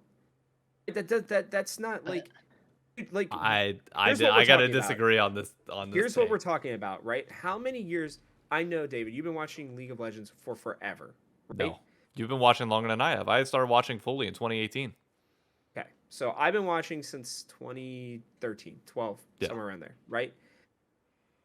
One consistent thing is that we'll use CLG as an example, right? CLG are considered to be at least an average or above average team because of the fact that they were able to come together and be better than the sum of their parts, right? Okay. League of Legends is a game where, unless if you want solo queue type chaos, where yes, any team can win and that can be fun for some people, you're not seeing the best of these teams, their best versions of themselves, because they don't have time to kind of level up. And again, this isn't to say that this format wouldn't be better in the summer specifically. And I actually think the spring split or LEC is going to be a lot less chaotic than the winter split, right? But I just think that a lot of these teams, like, I mean, you just look at these rosters, and I'm sorry. Yeah, okay, Astralis went on a really good winning streak, or was it a winning streak? Yeah, I think they won like 3 games in a row. I think it was like, yeah, they did. So they beat XL, SK, and Fnatic, right? When you watched those games, I watched those games, right? Outside of the fact that I think Reckless and Rux just look like they have no clue how to play together, right? Like, but that's something else that just takes time. If you're telling me that Kabe going 7-0-8 is generally a better player than Reckless, I just don't believe that. If you're telling me that 113 is better than Razork, I've been watching for the last couple years, I don't believe that. I mean, Humanoid was complimented by LCK players and LPL players as being at their same skill level. Like, these players. Yes, but he also ran it down in summer. Well, sure. the best but he example. Still played really well at Worlds. Like, There's one himself, great like, example for coming back in a regular season and why you need the full 18 games, and it's just Gilius. That's all you have to say. I mean, sure. Literally there's just stuff with Gilius. that. Yeah, listen, I get. Here's the thing: is The I think Schalke runs. society is so, and I know this is gonna be so old man to me, but whatever. Everybody needs quick satisfaction. They want quick games. They want quick everything, right? And League of Legends can take time. I get that. Right? You know, people are like, "Oh, I'm bored of watching League of Legends games for 5 hours a day." I totally get it. I really do. This system is going to be more fun. Do not get me wrong. I'm not saying that this system isn't more entertaining, isn't more fun, but I wouldn't call it great League of Legends that I'm seeing in the LEC right now from all the teams. I would say maybe from half the teams. I would say that a lot of what we're seeing is based on chaos, not necessarily who's the best team. And to me, as more of a purist, in the way that I see the game, that does bother me. I I think that that's a big difference than saying that like everybody's like, "Oh, I love this." I think they love it because it's chaotic. I don't think they love it because it's good League of Legends. And I think we're going to see that this I'm weekend, by glad the you said way. that. I'm so glad you said that because that's been a point that I've been nailing home for a year now. I don't give a single fuck about true competition. It's been something that LS has been preaching for an extended period of time where it's like, we need a scenario where we truly get the most competitive results with the most competitive teams. Bullshit. Make it entertaining. I don't care. I'm willing to sacrifice competition so long as it is better to watch. Because you know what? More people watching the product is going to be better than the altruistic competitive product in the end. I am fine with giving that sacrifice. But to See, go to your point here, because you're focusing a lot on the potential of players, I don't give a shit about that. My question to you is this: what is the better alternative? I get your point on winner split, and I'm not going to disagree to a certain extent because it does feel rushed to a certain extent. But what is the alternative? Because I'm not willing. I love this format for summer. It has to stay for summer in my mind. Like I think as you and you've alluded to that summer's the peak time to do this. Is your solution then standard spring split? Because if so, you're going to have the viewership problem. Viewership has been up substantially for LEC so far in this split. Thank you, bye. I mean, Yes, thank you. here's here's here's here's what I will say. I think all right. I think there is a difference between entertainment for League of Legends esports fans, entertainment for maybe new fans, right? And I think that nuance is very important because right now, right, what League of Legends is trying to do is grow its esport, right? Like, I know that sounds really stupid and basic, but I think, David, you and I have had a conversation like this in the Yeah. past, right? Where it's like they are trying to get more people do not watch League of Legends or who have not played League of Legends to try the game out, right? And we are seeing more and more that there are players like myself. I don't necessarily play the game all the time anymore, right? But I watch because I enjoy watching it. Okay. Chaos factor for people who are maybe not diehard League of Legends esports fans in this winter split is better for sure. And will it hopefully hold their attention for longer? Right? Will they become true fans of the league, the LEC specifically? Maybe. Right? But I would love to know how many fans is it bringing back, right? Or how many fans of the LEC are um, watching their team? Like, how many Fnatic fans are watching their team and feeling like, man, what if we had actually played a normal split? Would our team actually be this bad, or are we going to really have to lose Reckless and bring back in Upset, right? Like, these kinds of things. And, like, not just that, but, like, it also creates chaos for the in between of these splits, right? Like, Young Buck getting fired, sure, the team underperformed. Young Buck has still consistently been one of the better coaches in the LEC, right? And having to lose his job because of a weird new format 3 weeks I, in is there must have been a bunch of other stuff going on there, I mean, right? I'll And be you honest just with you. don't have a chance to recover from that. My Call of Duty background, like I'm used to players getting dropped after 2 weeks. So like Yeah, but see, like that's not I healthy lack. for an ecosystem. It hasn't been healthy for Call of Duty for years, and yet we're still growing. It's like Yet, it's one of no, Call of Duty is not growing. Call of Duty is very much in its same place. this year. Call of Duty has grown.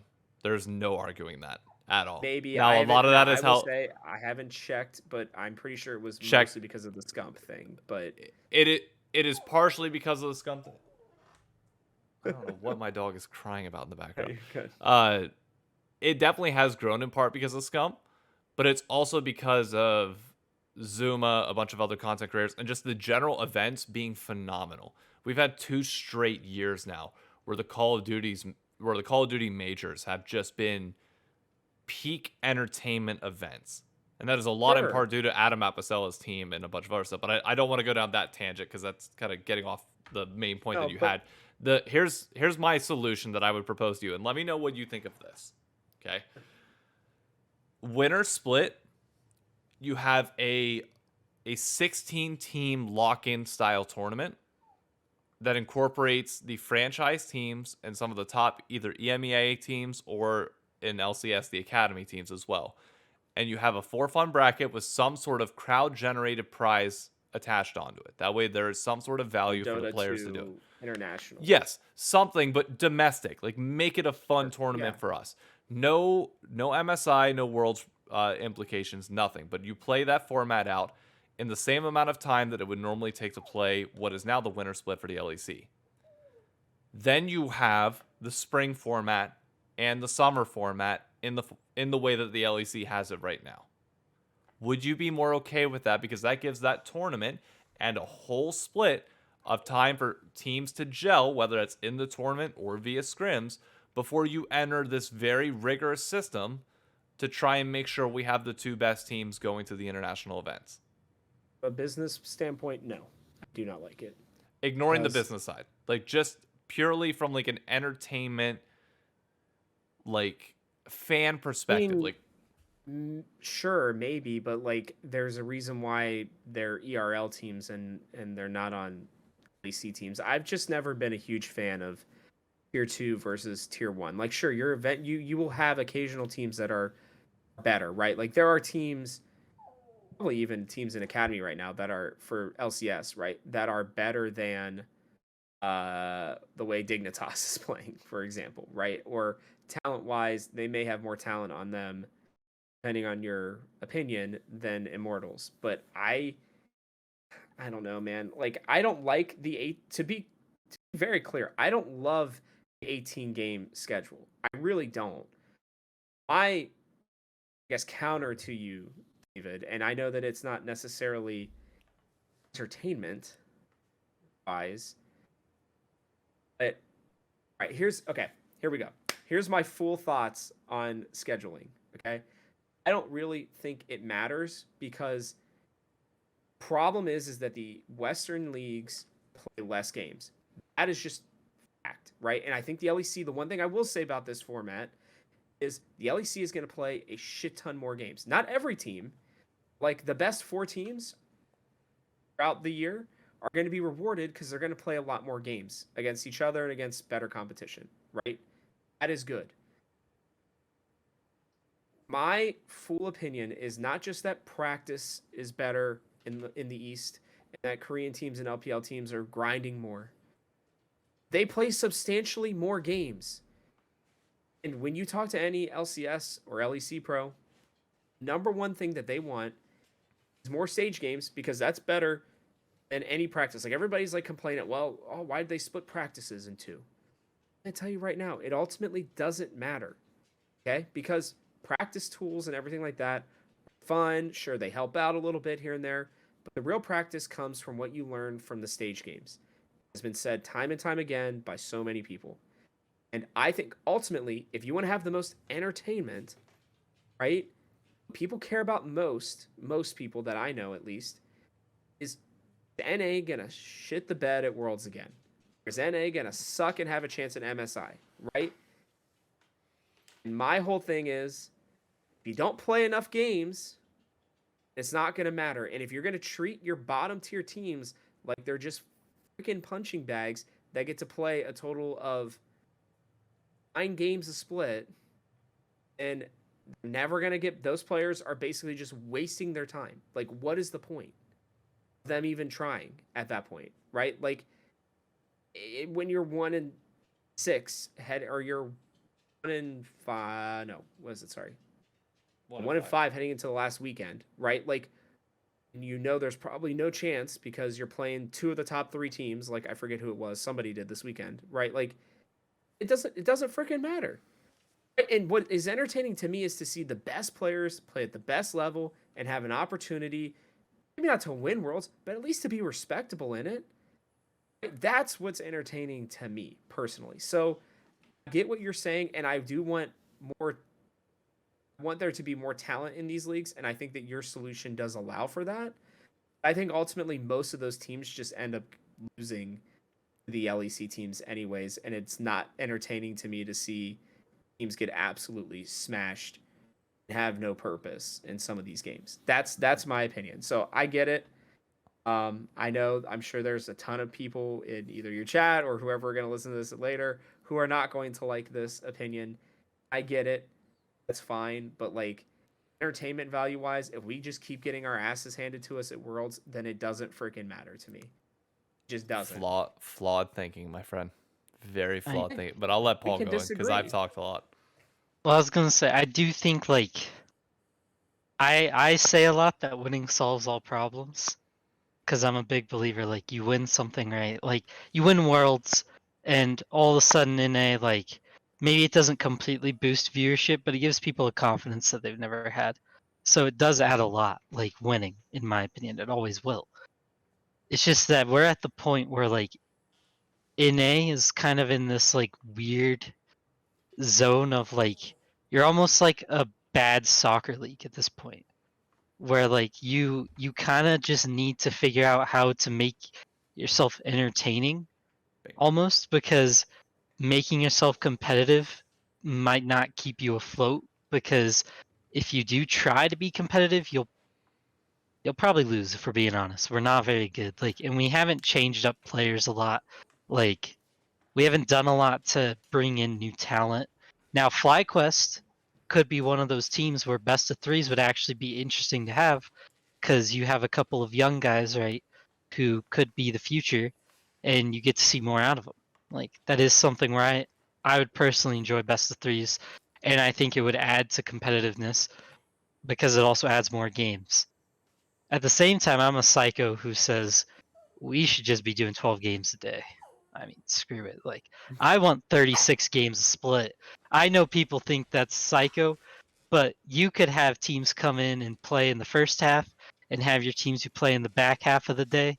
And they're there at the studio for kind of the same amount of time, maybe make it some world types thing, and just run them through games. Because at the end of the day, I'm with you in the sense I want more games. Like, I just do. I want a lot more games. Best of ones are a hard way to make more games plausible because you can't fit them in as much, like realistically into a competitive basis. So it'd low key be nice if we went best of threes. IMO. But I do think it is I think it's very true too that us not having a lot of stage games is very in conjunction with us losing a lot. Granted, I LEC made it happen with G2. I look. I But were they agree. playing best of twos that year? No, they were best of ones. I They I were. agree, I agree with your guys' philosophy. I'm not disputing that portion of it. What I'm Yeah, it's just disputing hard to make it. what I'm Mhm. disputing is that it will ever make a difference. Yeah, If I think that. I Hey, there wait, is real quick. I'm sorry, I got to shut it down right there just for a second because here's the thing, David.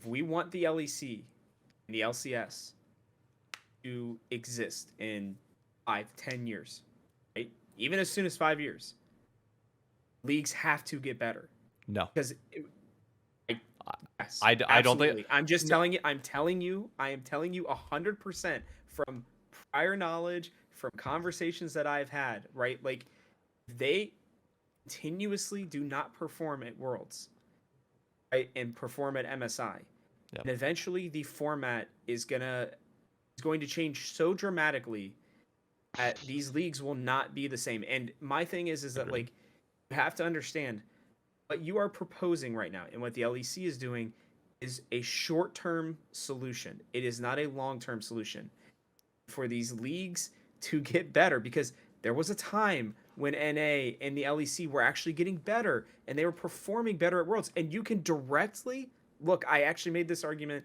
on another podcast. You can directly go back and look and see the last time that NA was actually playing well at Worlds when best of three still existed. That was the last time then NA was still playing well at Worlds, Here, David. And I'm just telling you that nah, it matters. It no, matters. I'm not saying that it doesn't matter. I'm saying that it's impossible to do. The LCK and the LPL are on a trajectory here. The maximum, even if we optimized everything perfectly, is a trajectory here that will never catch up. How? How? Ever. How is that true? That's false. Because we have a There's no lower way. That player can't be true. base. We have a lower player base. That is our ultimate problem here. Until we grow the game itself, which is never going to happen, we have moved on culturally. It is not going to happen. So the only thing that you can do right now is, in my opinion, accept that we will never have good placements internationally and find a way to make the regional component fun and entertaining for grassroots fandom. I think that's the only thing, because I think any sort of attempt to try and get better international results is just going to be a waste of time. Do you David, think who's... though that? Sorry, I'll let you go, Paul. Well, I was just gonna say, do you think LEC's current format? I would, low key, the more I think about it, the more I listen to you two, I think it is a good mix between what the two of you are trying to get. Like, there is a lot of game. Like, what we understand up front though is that we're gonna have to admit the worst teams get completely screwed. Like, they get Yeah. less airtime for their ads, they get less airtime for their teams. Their brand is kind of destroyed if they're bad. They paid a lot of money for it, by the way, which is my whole business point. Is like, that's paid to be in a franchise league. Yeah, but That's on why I'm I Riot. will say, if they want Oh. results, result-wise, I think it is a good thing to get your teams at least as ready as a tournament organizer could for a international event, because your best teams are basically battling it out on repeat in best of threes and best of fives. Like, that's about as much as you Yeah. can want. So they're gonna be better. The only issue is they do have to find a better middle ground, I think, because let's say Koi starts sucking, like, which granted they haven't yet, but let's say they do, or Team They did Heretics this starts split. I was gonna sucking. say they have been sucking They were like 3 Well, and yeah. 6, I'm pretty sure. I think and they barely made it. But I just mean, like, if they didn't make it at all, like, but I'm that's saying that Oh, would shouldn't be. have. Well, I'm saying if they didn't though, like, and they aren't in that viewership for the best of 3 stage, because we're kind of on borrowed time because we're using a big streamer, right? Like, we're no, kind we're of not. praying That's this the team thing. performs. We're not on borrowed Well, time. LEC is. Because that's the LEC is what I'm No, saying. we Their are, viewership though. I don't think increased. so, Listen. because that's the future. The No, future but there is is these no future, David, with the way that you're saying it. The future does, like, let's talk real quick, right? Your whole thing is the game has to grow, right? And you are showing somebody who doesn't know a damn thing about League of Legends, right? Any game, regardless of whether it's best of threes or whatever, right? This is where League of Legends has its biggest issues right now, is because it is such a hard game to learn. That is Agree. what makes its esport so hard to get into, because, like, I always explain it to people like this. If you go to a baseball game, right, get the basic premise that a guy's going to throw the ball, a guy's going to hit the ball, and somebody's going to potentially field it, right? Now, there are a shit ton of more rules and nuances to the game of baseball, right? Down to how you hold the ball and on what seam and grip you are doing, right? That's what, there are certain people who know that. When you show the game of baseball to somebody who's never seen baseball before, sure, they can get maybe the basic concept of it, but they're not going to get gripped into the things like how many games are being played, or, you know, anything other than maybe a quick attachment to the team based on where they lived. Right? With League of Legends, and I show my cousin who's never played League of Legends, right? He understands that there are 5 people fighting each other and trying to destroy a nexus. It does not matter how many games are played, because he's not going to get attached to the team if he doesn't understand the game already. So, regardless of how many games are played or how much chaos is put into a split, right? If your argument is to get new people involved, those same people don't give a fuck because they don't understand the game, right? Now, if your argument is, hey, I want to get League of Legends players involved who already play the game, maybe. Maybe, but I- they have to feel some sort of attachment. And playing more games also doesn't necessarily give you more of an attachment.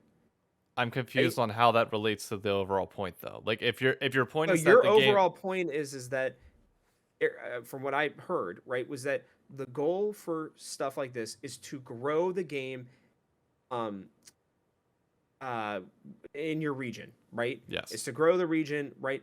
But if NA people, like we'll use NA as an example, who are you showing that to that you having more games or a something like this, right? This LEC format, how is that going to inspire them to want to watch the game more? It's It not. doesn't. Like if I had my choice, if this is David's world, I'm to be very clear, I'm trying to play as much into the current systems as I can while manipulating it to my favor. If I had my choice, we'd have 4 or 5 majors a year and be at different spots where I can physically take somebody to a game. See, League of Legends is also really hard to do that for. It's Yeah, League of because Legends is the more like system is not set up baseball. that way. No, no, no, no, no. The game itself. This is the whole issue that we're seeing in the LEC, at least in my opinion, is League of Legends takes a long time for a team to truly come together and to be able to play at a high level, understand players that play together. Call of Duty, your to your point, I know you've watched it before. Player can come in and sub in and do whatever, right? That's what makes Solo actually, example, a very unique player in that he can truly meld into whatever system is happening, right? And in Call of Duty, the metas aren't changing constantly, right? This game it takes you time because of the way the game itself is played to come together and to be able to put out a good product. I'm If you not take that disagreeing time with that. away, that doesn't work. I'm And that's not what this disagreeing system with is that, doing. but my point is that I want people to be able to go somewhere and get more hands-on experience with it. I don't care if it's more complicated to learn. That is Who's always going to going go to to be a these baseline games? standard. It People, is people aren't going to be able to if afford it's to go if to it's 5 games a year, if it's if you're 5 majors a year, whatever. if it's in a different city each time, Joe Schmo who lives in Charlotte is going to be able to afford a $20 ticket on a Friday or Saturday to go see League of Legends. We're already Maybe, paying for other things. probably. I'm not saying we're going to sell out an arena. I'm just asking for a 3,000 seat like theater, something See, similar to that that doesn't more. grow it. That keeps it the I same, if not lessens it.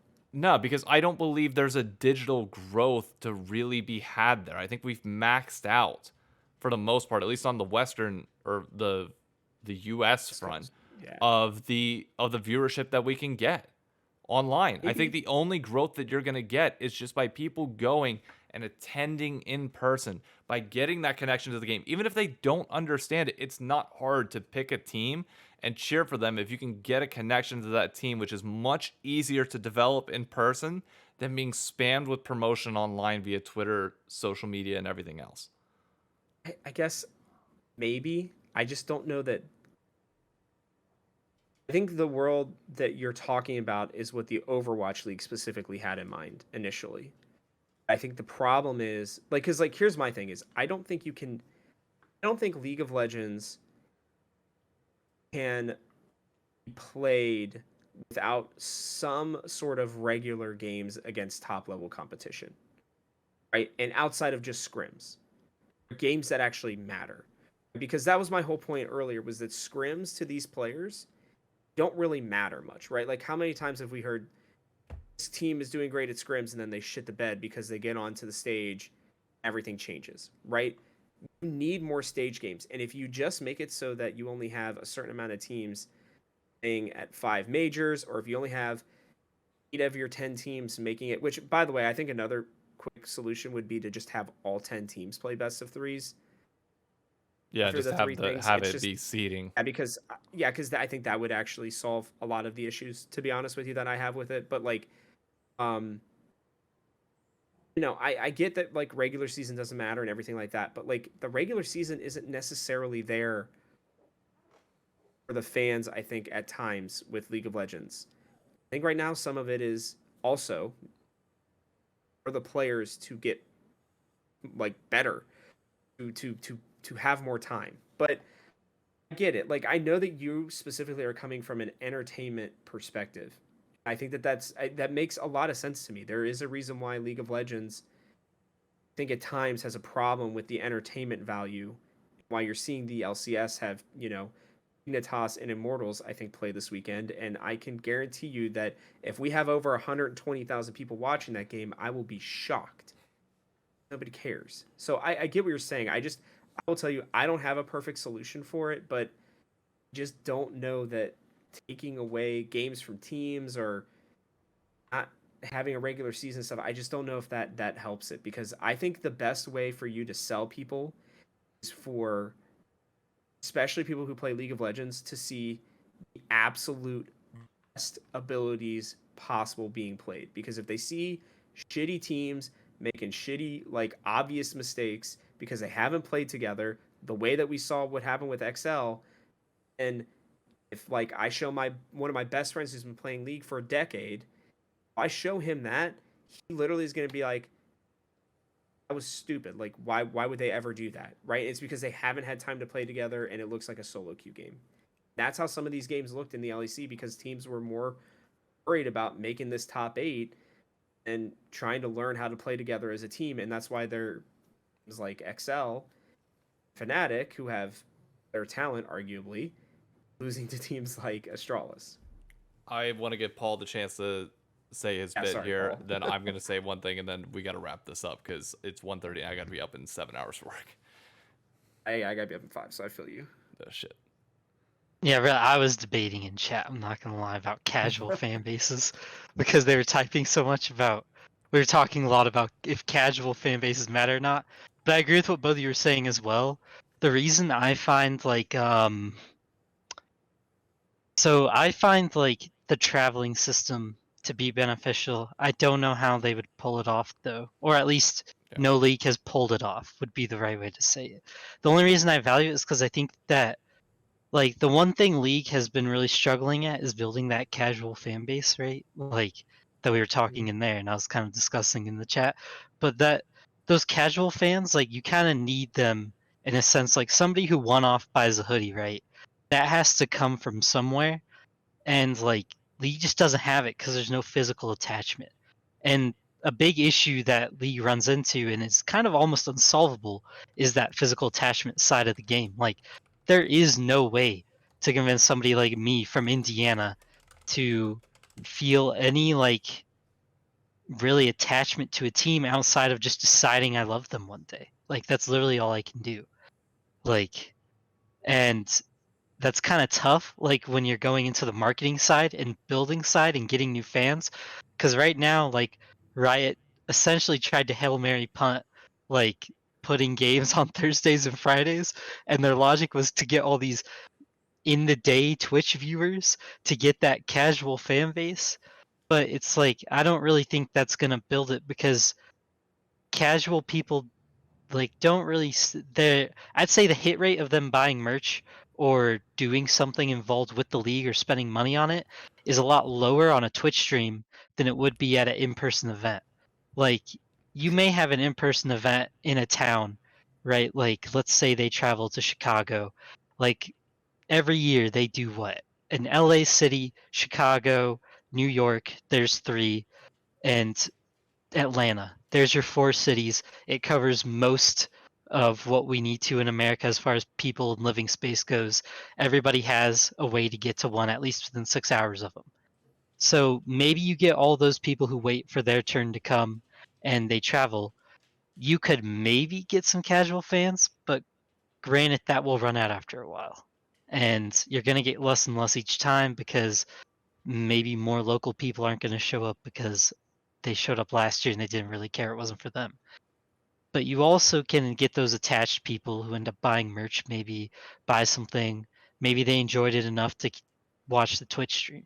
So building that physical attachment I think is really important, but it's also super hard in a game that's as deep as League of Legends. I mean, you have a stupid amount of champions, a stupid amount of abilities, and I don't really know how you'd go about building it. I mean, it's also kind of a tough argument because like LEC's been fine, and they haven't been doing it. You know what I mean? They're not going out of their way to travel, and Korea doesn't have to because Korea's not a huge place, I guess. And LPL travels, but LPL is also LPL. They have daddy's money and a stupid amount of stadiums. Like, good for you. Like, you're just gonna keep winning. And they also have like 1 billion people to pick between. Like, screw you, to be honest. Like, 40 million player base, that's absurd. And it's like, so the only place that I've really been impressed with at keeping fans and like also not having any results is really Brazil. But I haven't really noticed Brazil doing anything that Inhate isn't doing. So I couldn't really tell you how Brazil's doing it or how we could copy it. Like, it's just one of those things where it's like, that is a culture diff. Purely loyalty. Yeah, it's yeah. And I just mean, like, it's one of those 100%. unfortunate things where it might just be America, North America in general is kind of a doomed space for a failing area. Like, and that's what kind of brings you back to like winning, right? Like, because America is a very like, we win. America does not lose. Like, everything we do is about winning. And I mean, our country was literally built on the backbone of the idea that we got to beat them because they told us what to do. So that's what we're going to do, like in League of Legends. And we can't, honestly. We cannot win. We have failed to win a lot, and we lose a lot. And when Americans lose a lot, they just do something else, it seems like. Or at least that's what's happening with League. So I don't know how you fix that. I don't know if changing formats is really going to fix it, if practice is going to fix it, or what. I know we talked about we've literally covered basically every different idea you could try to use. But at the end of the day, it's just, I think we're cursed in the sense of we love a league that is unfortunately based in a country that hates losing. And until we can figure out how to win in some regard, the entertainment angle isn't working. Now, maybe they can keep hitting it with streamers like Cutie, Cinderella. That was really good. It was awesome. And they'll get people to buy into entertainment. But frankly, that's the only thing they have going for them right now is entertainment. Because That's the only thing I got to latch on to because I just don't have faith that we we'll ain't ever hit the winning dog piss. I do not have faith. Granted, I'm just gonna remind you all, things took a turn for the worse viewership wise, didn't they? When a little somebody started to not win every year. That's pretty crazy, isn't it? That's unfortunate. You know what? Part of it. That's a great note to end it on because that same org forced you into an apology that you must give. All to give you the confidence before you dive into this, I want you to know two things. One, that you are spot on, and I think if we look at the USA soccer team, how they reset and redid everything, started to become winners. People got behind them. I think you're right on that. And two, I want you both to know that TL Steve was totally in the same mindset as you guys right before the pandemic. I think that screwed everything up because one of his quotes to something I asked him at a press conference is that one day he believed that League of Legends teams would be city based, that would allow for them to have regular seasons and be going to this. So I want you guys to know, I want everybody out there to know that that is something that has been discussed in the past, and the league just needs to be able to survive to get there. That's been my whole thing. So I want you to know. My boy fucking Steve gets it. Yeah. Let's go. Now, I don't know if that'll ever happen. I think the Overwatch League killed it for some people, but I guess I'll end. My last point is, and I say this to everybody, I took sports 50 to 60 years to really become what they are today, right? We are expecting a league in 10 years, realistically like 5, if you ask me, become what sports are. It is not going to happen overnight. It probably won't happen until we are much elderly, and the next time we're talking, we all have gray hair. Some gray hair, potentially. I will bring out your gray hair slowly. Don't I already have a little that. bit, my friend. But I just want you guys to know that it can happen. So, oh, please, your apology. I can't wait to hear this. Alright, this is my best rendition of an 1800 apology. letter. Granted, I tried looking them up and reading. I want to preface, like, I tried really hard to study for this, but I can't read cursive. Like, I was never taught how as a kid. I was homeschooled. So when I tried to read for this, I literally couldn't read any of the example letters, and I couldn't find them like digitally printed. So I just had to write it because I was like, I didn't have anything to like go off of. So I just did my best. But this is also copy pasted kind of from an apology letter I found that somebody did type out luckily on Reddit.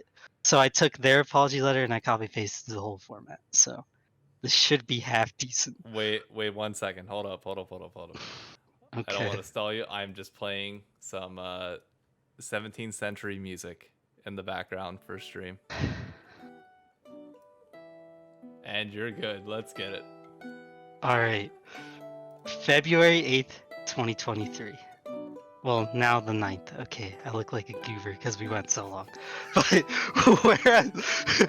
whereas I, Paul Green of Brownsburg in Indiana, licensed 7-time champions of LCS, TSM fan, did on or about the first day of February last call at a public podcast known by the sign of the Crossover, situate in New York City in the state of New York, hosted by Mr. David Shydock.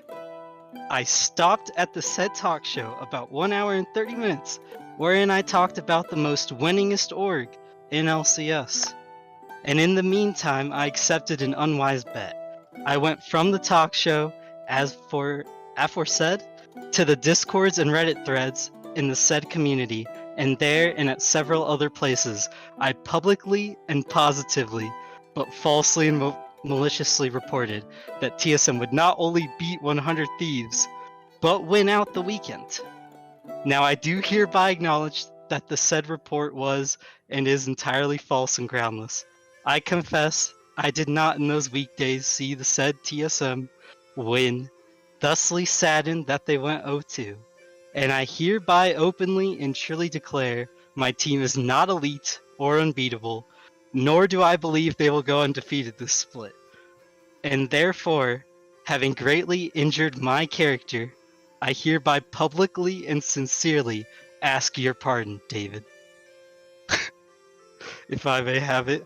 And I not only consent, but desire this my acknowledgement may be inserted in the David Shynock TikTok Discord at my expense.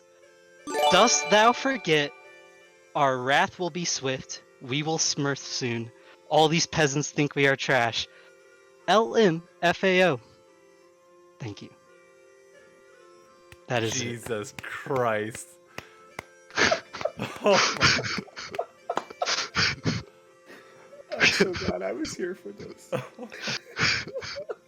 I was gifted a sub for that. Thank you. Thank you, God.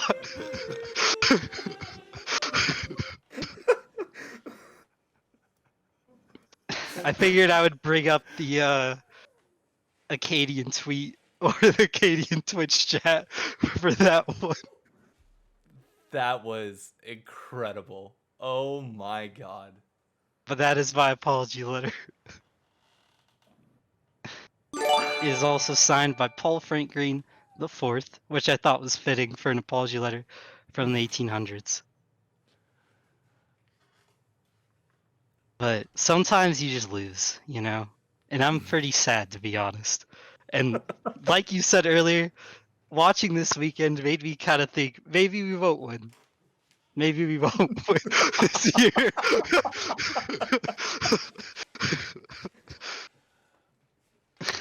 I There's a don't chance. I don't have any good words to follow that up.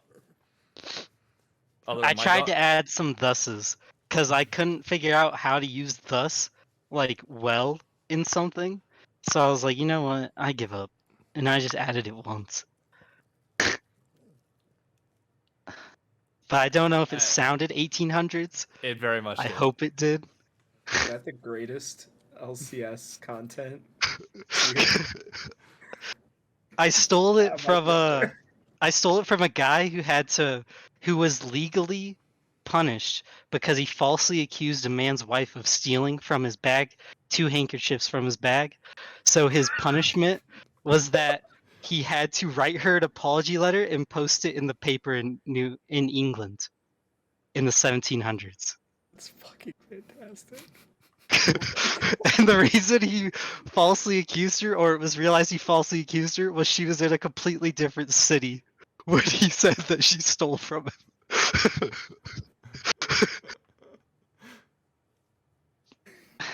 That So is thank you, whoever that incredible. guy was. I on that note, I don't even want to add anything to that, but I just have to give everybody their chance to send off. Robert, thank you so much for coming on, man. I know things get a little heated in the debates, but I love them. I truly do. It was Oh, art. no, I want you to know it was an absolute pleasure, and I loved being on here, and I love the debates, man. Ever since we've met, it's the driving force. So I really do appreciate it. It's Thank you, low-key, Paul. like, I was gonna say it's kind of awesome to watch two people like super passionate about esports debate the completely opposite idea, because Dave is like a diehard entertainment guy, and you have the exact mindset I have. Maybe it's just a TSM thing, and winning is all we know. But, well, we used to know. Oh, past that. But like it was really actually interesting to hear just both sides of that. Like so articulate down to the meat and like potatoes. It's pretty cool. Not gonna lie. But Glad you enjoyed it. I'm sorry I talked so much, but it was such a great conversation with you two. I was like, I gotta keep going, man. This was flowing. So also, I if still your have to ask viewers you didn't off hate air. it too much. I need to Oh, know yeah. off Yeah. air about. We gotta. All right, can do stream. that. I'm gonna end this here. This is already gonna be a bitch and a half to get up in time for 2 o'clock tomorrow for the TikTok post, but we'll see how it goes. Thank you all for tuning in, Healy and Con. Keep Thank you boogieing. for the gifted subs and community subs. You guys are amazing. Again, once the payment comes through, I promise it will come back to the community. You don't have to worry about that. Thank you again, guys, for coming on. My camera froze. What a fitting way to end, and I'm gonna stop stream. Have a good night.